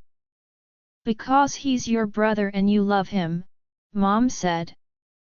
I hate when you use that line. I tried to keep my chuckle down as I heard the pout in her voice. Belarus and I were best friends. I mean, it was natural, being twins. No matter how old we were getting, and had our own set of friends, we were still each other's best friend. I heard Mom laugh and leave my sister's room while calling out to my other siblings to make sure that they were getting ready as well. She had used her trump card and I could hear my sister muttering and going into her closet to get changed. I finished getting ready and looked out the window into our backyard. Mom had made it so the full moon run we usually had with our two neighboring packs was happening here, and she even invited a few other packs. People had already been arriving for well over an hour and it was only noon. I could see a lot of beautiful women already gathered around the party area. Would one of them be my mate? Despite having Belle as my twin, I've felt like something was missing for a few years now. Like my life wasn't complete. I had finally turned 19 a couple of weeks ago and my wolf Tenok agreed with me that the sooner we found our mate, the happier we would be. I finished getting ready and went out to find my sister. Corey POV. 17.5 years later. Mom, I told you, I don't want to go. I am not ready to meet my mate. I want to go to college first. I heard my sister, Belarus, arguing with my mom from the open door. I found her in a simple yellow sundress, listening to music on her phone. Aren't you even a little bit nervous about tonight? I asked her. My nerves are fried. No. I don't want to go. I'm going to try to sneak off before the moon peaks. There are so many people here already that there's no way they are going to notice. She said stubbornly. You don't think they are going to notice when you don't come up to the platform with the rest of us? I asked, amused. Ugh. Why can't I just stay here and be happy? She pouted as she removed her headphones. A mate is supposed to make you happy. Look at Mom and Dad and Uncle Helios and Aunt Nat, Uncle Theo and Uncle Seb. I continued to list off our family. I don't care. The chances that my mate is here are so low. I want to stay here with you and them. Why can't Mom see that? Why can't anyone see that I just want to stay with my family? She argued. You know we won't just let you leave with anyone. You're my smelly belly. I teased her with the nickname she always hated to try to get her out of her mood. I ducked as the pillow headed for my head, laughing. I hate that name. She fumed. Well, behave or I'll tell your mate it was your favorite pet name. I threatened. Don't you dare. Come on, I said as I sat down next to her, aren't you even a little bit curious? She sighed deeply and rested her head on my shoulder, maybe. I'm just scared. You know, no matter where you go, you just have to tell me and I'll be there. I comforted her. But it won't be the same, she said, her voice trembling. I don't think it can stay the same. Things are always meant to change, I pointed out, my heart clenching at her voice. She was always my strong sister. She let no one see her vulnerability except for these moments with me. Come on. We should help Mom. There are a lot more people than usual. I said, pulling her out of bed. She grunted but followed me down the steps. We looked over the guardrail. Ugh, all these she-wolves just want to be Luna. She shook her head. Hey. I'm a catch. I argued. You mean a catch and release? She said before running off down the steps and disappearing among the crowd before I could catch her, and then I started getting crowded by the guests. She was right about one thing for sure, a lot of these women seemed to just want to be Luna. I was beet red and drained by the time the moon was close to the peak with all the propositions I had received. Have you seen your sister? Dad asked as Mom took everyone up on the platform where I had taken refuge for the last half hour. I shook my head. I lost her a while back.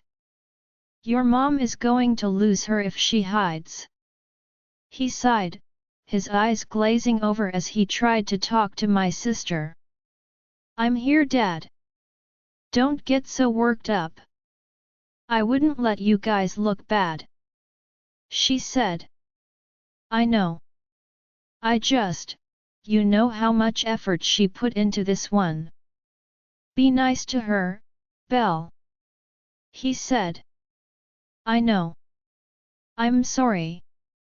She said as she gave him a quick hug and went over to help Mom. Big night. Are you ready? Dad asked. I took a deep breath and nodded. There were so many people here. One of them has to be my mate. Dad gave his speech and we waited for the moon to peak. I looked around and I noticed a lot of people started sniffing the air. This was it. I lifted my nose to the air and let Te knock forward to enhance our smell. I could smell nothing special. My mate was supposed to smell amazing to me and I smelled nothing. From my side, I heard Belle's sharp intake of breath and the word I had been hoping to mutter to myself tonight. Mate. Unknown POV, is everything in place? I asked. Yes, they are ready, Bartolo, one of my closest associates answered. You're sure? We only have one chance at this. If one of them ends up, I warned. They are ready. Both know what's at stake. He answered without hesitation. Send them then. And Bartolo, I said and made sure he was listening to me before I kept going, if this fails, you'll be the one to go in front of the boss and explain. I saw with satisfaction as he visibly gulped before nodding and exiting the room. We were playing the long game now. I turned to look out the view from my floor-to-ceiling windows. The Seoul Enterprises sign was lit in front of me like a lighthouse calling me home. I chose this location a few years ago when they first set up these offices. I had meant to keep an eye on them, but they hadn't lasted in San Diego very long before they sold the majority of shares and became silent partners. Still, ever so often I saw them come in, so I kept this office. I turned around and went back to my computer. The website for Guardian Moon was still open. I scrolled down to see the founding members' picture at the bottom. It's been over 800 years since I was left for dead on that mountain. Since I tricked them into thinking I had died. Some days, I still regret making the deal with Tezcatlipoca all those centuries ago. I had been angry and feeling unappreciated and his whispers in my ear had been too good to ignore. Had I known the path they would take, I might have, no. There's no point in could-haves, would-haves, or should-haves now. I had chosen my path and, for the most part, I enjoyed the power and freedom that came with it. I went home that night and summoned Tezcatlipoca.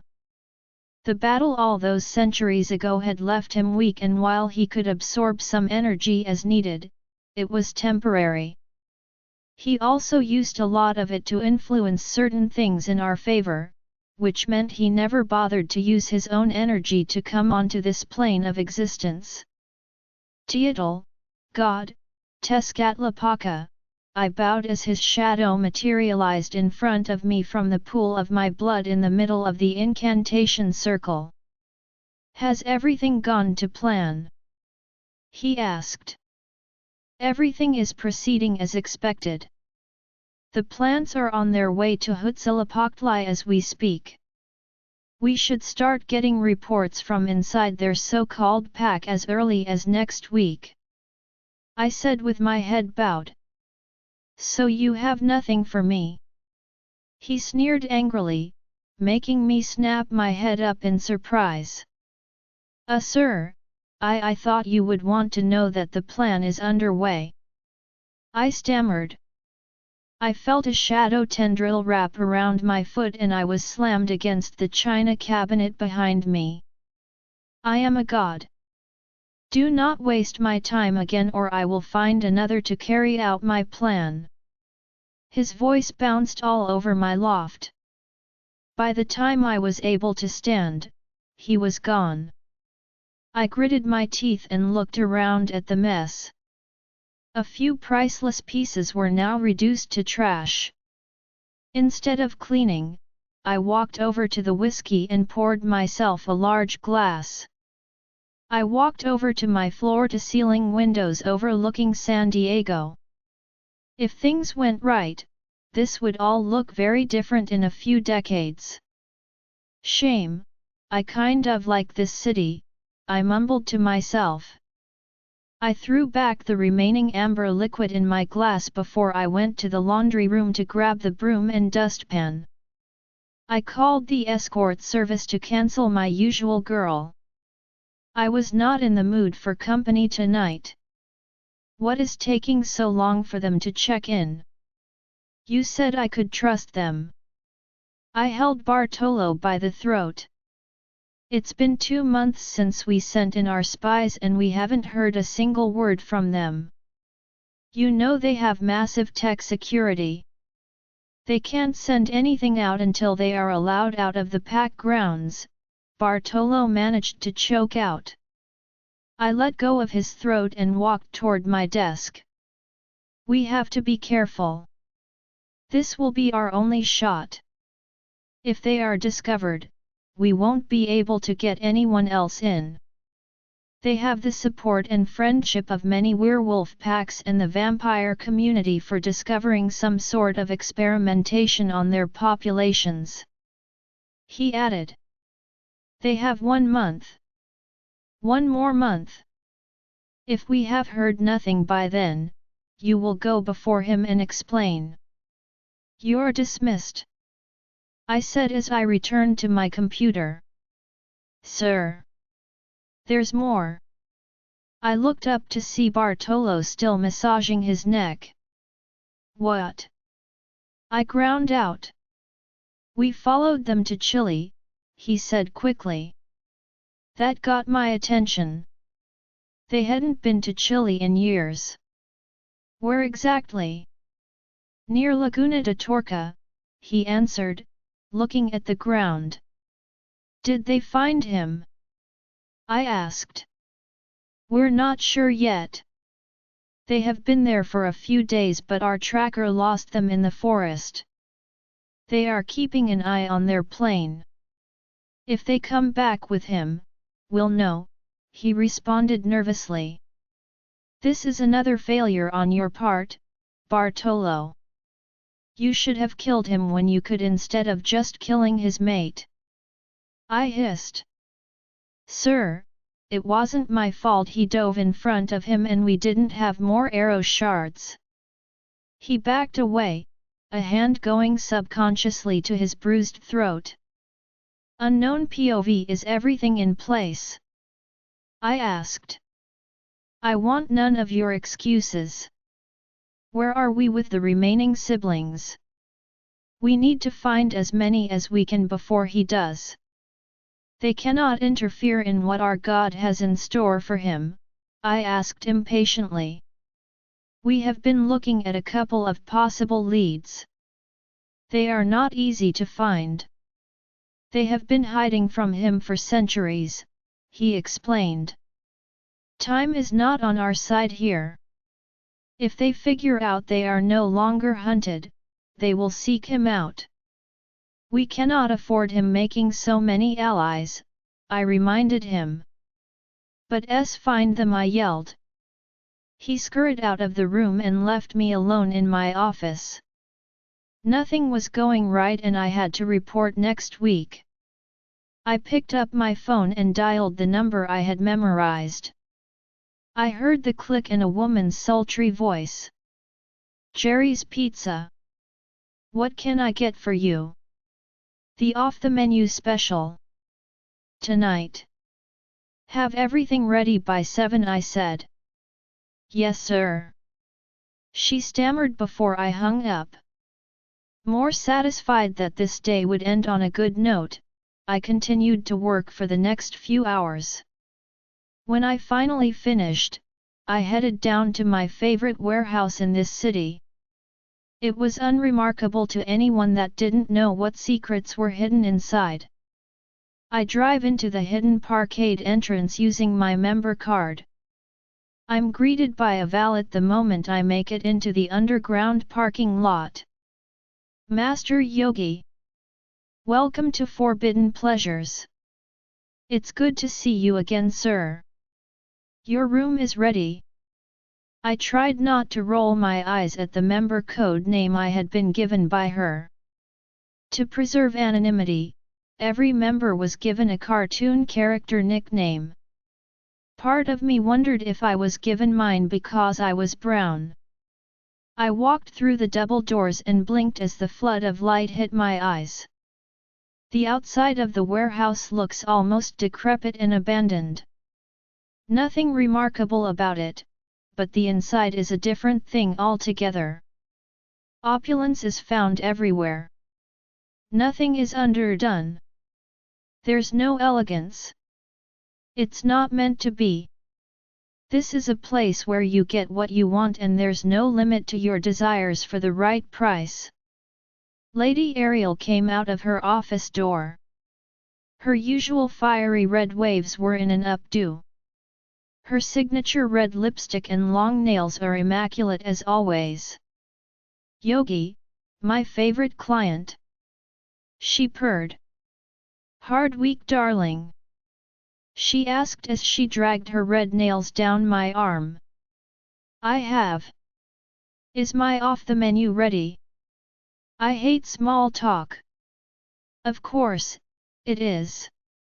Isn't it always? But are you sure? It's only been a week since you last ordered the special. She asked, something odd flashing in her eyes. I grabbed her by the chin and pulled her close to me. I do not come here for a lecture. I pay good money for you to keep her safe and have her ready for my needs. Do I have to revisit our understanding? No, she winced as my fingers dug into her porcelain complexion, leaving angry red prints when I released her. Everything is set up as usual in room 18. She told me as she took a step away from my reach. Thank you. I nodded and made my way toward the room. The hallway was dark, with only footlights at the bottom to illuminate the way and light up numbers indicating the room numbers. This place was a clandestine funhouse for the depraved and those rich enough to want something highly prohibited because they were bored of their lush lifestyle. I was the secret founder, as I had done in every city I had lived in for the past 4 centuries. It was a good source of extra income, and a commodity I liked using myself. I had found that no matter the century, country, or race, there would always be those that were willing to pay to satisfy their darkest desires without consequences. I had handpicked Ariel from the streets. She had been willing to do whatever it took to survive, and that is what I needed. I hired someone to mold her and polish her and set her up as a manager of this branch. I could do what I needed for my own needs without worrying about her conscience. If she was starting to develop one, I would need to get rid of her and find another. That's the problem with mortals. When they have to survive, they are willing to do anything to stay alive, no matter how pathetic their existence. But the moment that they began to feel safe and forgot what it felt to be down at the bottom of the feeding hierarchy, they began to develop a conscience. They began to feel for those less fortunate than them, forgetting that one simple mistake could land them back in they came from, or worse. Ariel had been working for me, without knowing, for almost 5 years now. She had begun to forget her place. I sent a quick text to Bartolo to have someone send her a reminder. I continued to walk down the corridors of the place I had built. By this point, I had it down to a science. The rooms, the halls, the security measures. It all seems to be done with the promise of privacy, secrecy, and anonymity. We provide everything from clean-up to medical services to secret adoptions. Each hall has only 4 rooms. Each room has 3 different layers of soundproofing. There are no windows. There's only one way in and one way out. Once the member inputs a code in, they can only leave with the exit code. The club is exclusive and full vetting is done before anyone can become a member. There's a very specific warning clause in the non-disclosure agreement where it stipulates the harm that will befall anyone who speaks of this place to someone else. Considering the things we allow them to do to our employees, most have taken the threat seriously. I've only ever had to act against a few who thought they were above even my rules. The members can do anything for the right price within these walls and no one is the wiser. At least that's what they think. Despite the anonymity that is promised, everything that happens within these walls gets secretly recorded and sent to my private server. No one, not even Ariel, is aware of this, but I always have an insurance policy in case I need to call in a favor or two. They were my emergency safety net. I reached my room and took a deep breath before I opened it and walked inside. It was set up to my specifications. A 4-poster bed in the center back wall, rose petals and candles decorated the room. The lights were already dimmed and she was waiting for me in bed. Her hair was dark as night and straight. She kept it long because she knew I liked it like this the best. Her beautiful sun-kissed skin was supple and perfect. She always moisturized before my visits. Her full lips were partially open and her eyes were closed. Her delicate body was wrapped in silk, just for me. My heart warmed at the sight. She looked so peaceful. Like the true goddess she was. She must have fallen asleep while waiting for me. I removed my jacket, tie, shirt and shoes gently without making any noise so as not to wake my love. I climbed into bed and laid next to her without touching her. Seeing her sleeping like this made me fall in love with her all over again. She had my heart today as sure as she had it the first day I gave it to her. I lay there for about 20 minutes before I couldn't help myself. I brought my hand forward and pushed some hair off her face. I leaned in and, ever so softly, kissed her lips. I saw her eyes flutter open and I smiled as her eyes greeted me. I saw the recognition in her eyes and she pulled back with a gasp, falling back to the floor as her legs tangled in the chains that prevented her from leaving the immediate area of the bed. "Good evening, my love," I said as I stood up and went around the bed to help her up. She scrambled away from me as much as she could, but of course, the only way for her to get away from me was to climb back into the bed. "Still not convinced, are we?" I chuckled. She was so coy. I walked over to the opposite wall and turned the lights up. I flicked the switch and turned to see as the mechanical winch picked her up by the chains around her arms and lifted her above the bed. Once her feet were no longer on a solid surface, the bed slid into the back wall before lowering her just enough for her feet to brush against the floor. With the lights on now, I could see the bruising and half-healed wounds all over the exposed flesh of the silk baby doll. "What do you want to play with today, my goddess?" I asked her as I looked back towards the wall where all of our toys were hanging. I picked up the modified clamps. "Shall we start today? I don't want to hurt you. What weight should we start at? 5 pounds, or do you think you can start at 8 today? Let's be adventurous. We'll try 8. I said as I picked up the 8-pound beneath it. You know, even after all these centuries, I'm still amazed that no matter what we do to this lovely and luscious body of yours, it always heals just flawlessly. I cooed as I placed the clamps on her. Both clamps were connected with a chain across her chest with a spring snap hook for the strap attached to the dumbbells. She gritted her teeth and I saw tears gathering in her eyes. You still won't scream for me? Why can't you let me hear that beautiful voice of yours? I asked, unable to withhold a little hurt from my voice. Sing to me. I yelled in frustration. She smirked before she spat in my face. I swung the back of my hand and hit her squarely on the face. She winced and swallowed a scream as the weight on the clamps swung back and forth, the clamps finally tearing through the center of her before falling to the floor. I sighed. Look at what you did. We didn't even get to have fun with it today. We're going to find another toy. By the time I left the room, she was no longer conscious. My shirt was ruined and I wore a new pair of jeans and the shirt I had in case our playtime got a little too intense. I slept like a baby that night, knowing I had paid attention to my baby for hours. Unknown POV Sir, we have news. Huitzilopochtli has found another of his brothers. They heard the conversation around the pack house.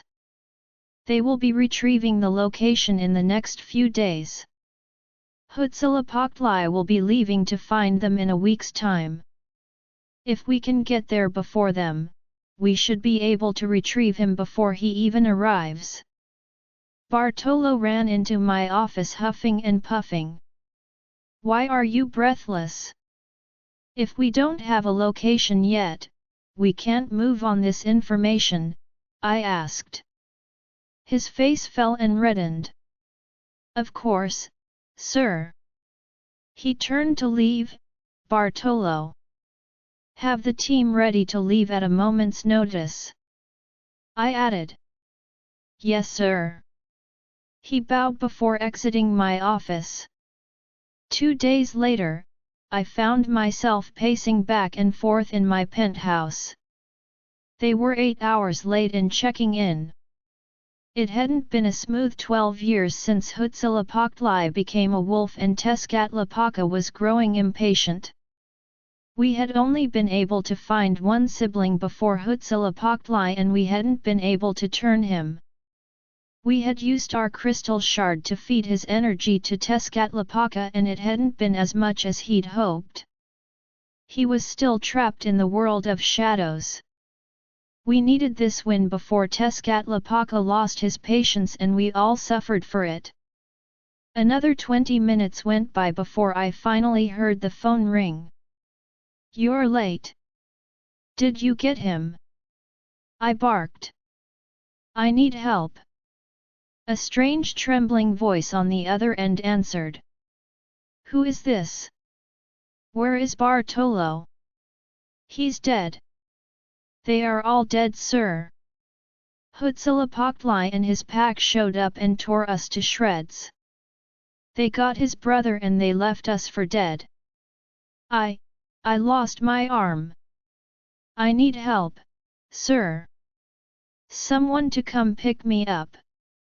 Have some decency. Die with your team, I snarled before hurling my phone at the wall. Another failure and now, there was no Bartolo to take the fall. I began pacing again as I tried to rack my brain and figure out what I was going to do next. Could I blame it on some random person? I thought as I stepped out onto the balcony to get some fresh air. I could run, but I had a comfortable life and what would I do with her if I went on the run? She was a special case that required specific handling. I couldn't just bring her with me without a struggle. What I needed was a win. Could I? No. I could never turn her over to him. She was mine. She was sacred. A sudden wave of need came over me and I went and fished out the SIM of my shattered phone and pushed it into a burner. Have her ready in 20 minutes. Off the menu special, I said and hung up without waiting for a reply. I drove to the warehouse. Cinderella was waiting for me by the valet, looking nervous and fidgety. She has only been in my employ for less than a year and didn't seem to like me very much. Good. I like it when they are afraid. They ask fewer questions and do their jobs more efficiently. Ariel got too comfortable a while back and we had to terminate her contract. She returned to the sea to rest with other poor unfortunate souls. Is she ready? I barked. Sir, we haven't been able to wake her. Her recovery has taken longer than anticipated. Her arm, she started. But is the room ready? I asked. Of course, she said meekly. Then that's fine. I might need to move her in the next few weeks. Make sure you have a bag ready for her if I do. I said as I turned to go into the building. Sir? She asked timidly. Is there something in my instructions that wasn't clear? I asked as I turned around to face her. Sir? It's just that the doctor said. She shut up the moment she saw the look on my face. You had another man look at her. I yelled as I pushed her to the wall and pushed her up by the throat. She began scratching at my arms as she struggled to breathe. What part of my instructions were not clear? No man should set their hands or eyes on her. No doctors. She was dying. She wheezed out. She was not. I said through gritted teeth as I let her drop to the floor. I want the name of the doctor and personal information, I said. Even through the bloodshot eyes, I saw the fear creep into them. Sir, please, he was just trying to help. She begged. Don't make me say it again, Cinderella, or the clock will strike midnight and your whole ride will become a rotten pumpkin again. I threatened. Her eyes widened as tears left her eyes and she nodded before slowly getting up and rushing to her office with a limp. I waited impatiently before she brought out a sheet of paper with a name, phone, and address. Unknown POV. Sir, we have news. Huitzilopochtli has found another of his brothers. They heard the conversation around the pack house. They will be retrieving the location in the next few days. Huitzilopochtli will be leaving to find them in a week's time. If we can get there before them, we should be able to retrieve him before he even arrives. Bartolo ran into my office huffing and puffing. Have 2 meals brought to the room now, and then I want nothing to disturb me. Understood? I hissed. She nodded and rushed off again as I turned to walk down the familiar path I always take. Down the darkened corridor, to the left, stop at room 18. I walked in and saw her sleeping on the bed. Her arm was in a splint and there were bandages around her torso and leg. My anger rose at the realization that not only had another man looked at what was mine, but dared to lay a hand on her. I strode to the bed and grabbed her by the hair. She woke up slowly but didn't react to the tight grip on her hair. You let another touch you? She smirked and her eyes closed again. She didn't react as I slapped her face to wake her up. What was wrong with her? There was a light knock on the door and Cinderella walked in with a cart full of food. I grabbed her by the hair and brought her to the bed as she yelped in pain. What is wrong with her? What did you do? It's just pain medication. She whimpered. Why would you give her pain medication? I did not authorize anything of the sort. Did you even read the packet I gave you regarding her care? Do I have to talk to the owner about this? No. Please, sir. We were just worried about her health. We didn't want her to die and deprive you of your time with her. We just want to make sure you're happy." I twisted her neck and let her fall to the ground with disgust. I hated being disobeyed. She put my love in danger. I sent a text for clean-up and replacements for the night. I sat on the couch next to the bed as I waited for my people to arrive. After 30 minutes, there was a knock on the door. Mirage walked in with another 2 women. "See? Was it so hard for people to remember that no men look upon my love? Was it really that hard a thing to remember? Did you bring the replacement?" I asked, and she nodded respectfully before another 2 women stepped in with a pretty brunette bound, gagged, and unconscious. "I apologize for the difference in hair color," Mirage said. I waved my hand dismissively. She was close enough. They strung her up against the right wall and left without another word. I looked at the woman in front of me carefully. She had been slapped enough that the bruising on her face made it just unrecognizable enough to pass for what I needed. If I dimmed the lights just right, I thought as I moved the slider a little downward. There. I would buy it. I sat back down and uncovered my plate. I ate in silence as I waited for one or both women to wake up. The aromatics of the food seemed to do the trick because she woke up first after a good half hour. She was facing me, the woman on the wall at her back.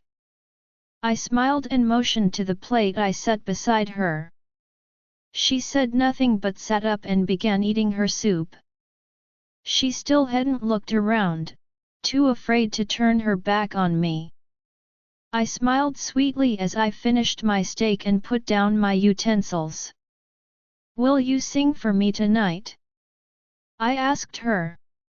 She turned her head and looked away from me, choosing to stare at the wall instead as a way of answering my request. Why was she so difficult? Was it really such an unreasonable request? "Will you at least talk to me?" I asked, trying to keep the pain out of my voice. "Anything. Please. Give me anything. Don't make me rip it out of you. I just want to hear the voice that enchanted me again." I begged her silently, my anger at her blatant disregard for my happiness rising. "We have spent the last 3 centuries together. Do you really not care for me at all in all the time we have spent together?" I asked when she continued to stare at the wall. I got up and picked up my coat. I pulled out the partial crystal dagger I had. Remnants of the original crystal dagger. It had taken me decades to hunt it down when I first left the service of Huitzilopochtli. I could have never gotten close enough to his and stayed alive. She recoiled when she saw the handmade dagger with the crystal shard on its tip, and I smiled as I saw her jump back onto the bed and finally take notice of the woman against the wall. "No. Not Koyalzarki," she whispered. Her melodious voice filled my heart with warmth and love. This is what I needed. Her voice was like a drug to me. I yearned for it. "You made me do this, my love," I said, approaching the unconscious girl. "No. No. Please. Don't do this," she begged. "Why shouldn't I? Why would I do anything for you when you deny me such simple requests? Do you know what Tezcatlipoca would give me for her? He would make me a king." I spat. "I'll do anything. I'll sing for you," she pleaded. I stopped a few feet from the woman. "You'll sing for me?" I asked, unable to keep the hope from my voice. She nodded, her eyes flickering to the unconscious woman on the wall. Will you let me kiss you? I added. She nodded again, tears gathering and falling silently from her face. I carefully approached her. I crawled onto the bed towards her and she seemed to shrink back. I stopped. This won't work. I sighed dramatically and sat at the edge. I can't make you love me. I think it's best if I just get her out of here and give her to my no please. She said, and I felt the bed dip and the chains clink as she moved towards me. She came to stand before me. I looked up at her, marveling at her beauty and knowing all of this was worth the effort. I want to kiss you, she said softly, putting her hands on my cheeks. I held my breath as I saw her slowly moving her head down towards mine. I closed my eyes as her lips touched mine. I wrapped my arms around her waist and pulled her close. I've been waiting for this kiss for 3 centuries. One that wasn't stolen. One that was freely given. I tried to deepen the kiss but she pulled back after a few moments. I sighed but sat in the middle of the bed with my back against the headboard. I would take this progress. She stood awkwardly in front of the bed, her chains were stretched as far as they would go. I pulled out my phone and plugged in the code to remove her arm chains. Only I had the ability to remove them. I trusted no one else. Her eyes widened and she rubbed the marks on her wrists for a moment. She looked back at the woman on the wall and I saw her squint her eyes as if she was realizing that it wasn't her precious goddess, but by now, I knew I would get what I wanted. She was a good woman. She would not let someone die if she had a choice in the matter. She cleared her throat and I sat up a little straighter in anticipation. Go to sleep, little one. No, I roared, startling her and making the woman behind her stir. I got up and grabbed her by the throat. You are not based at here. You are Quetzal. My goddess. Not theirs. You will sing to me, not to them. She nodded her head and I released her before walking back to the bed. When she began again, I sighed with relief as she began to sing in Nahuatl. Kizaya Teokalai Tonal Shokani, from the house of God, weeping woman, Ikwak Pano Anakita, it was there that I saw you pass, Quilneskit Tle Kemidal, I saw you with your attire, Duakaliz Shokani, you resembled, weeping woman, Tlantanansantik Meltoka, the mother of gods, I believed you to be. I closed my eyes and felt joy as she continued to sing. Her voice had a way of soothing me, giving me calm and bliss. I allowed myself this moment of contentment before my thoughts drifted to the problem at hand. I couldn't give her up. I couldn't take her with me. The only thing to do was find a solution. I needed to send a message. My eyes opened as the song ended. My goddess was crying, the woman on the wall was as enchanted as I was. Of course, she would be, I thought proudly, my love was the goddess of beauty for a reason. I stood up and put the chains back on her wrists. Please. Leave them off. She begged. I moved my head to the side and dropped them. She had earned this bit of freedom for a few days. I held her head and gave her forehead a kiss. I'll never let you go, Quetzal. You are my goddess. Mine and mine alone. I whispered to her lovingly. I saw the tears gather and drop from her eyes. I saved you from Huitzilopochtli. He is power-hungry, absorbing the energy of any god he can get his hands on, I lied, the sooner you come to understand the depth of my love for you, the better you'll be. At my side, I won't let anyone come near you. You'll always be mine. I grabbed my jacket and the dagger. I walked towards the woman on the wall and unchained her.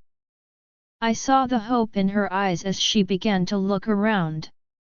I then grabbed her by the hair and sliced her throat with the dagger. No, Quetzal screamed.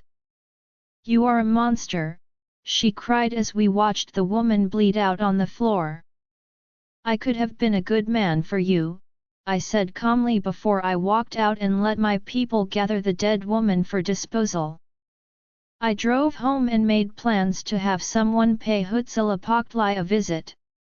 It was time he knew what he was dealing with because I was about to up my game and he wasn't ready to see what I had up my sleeves.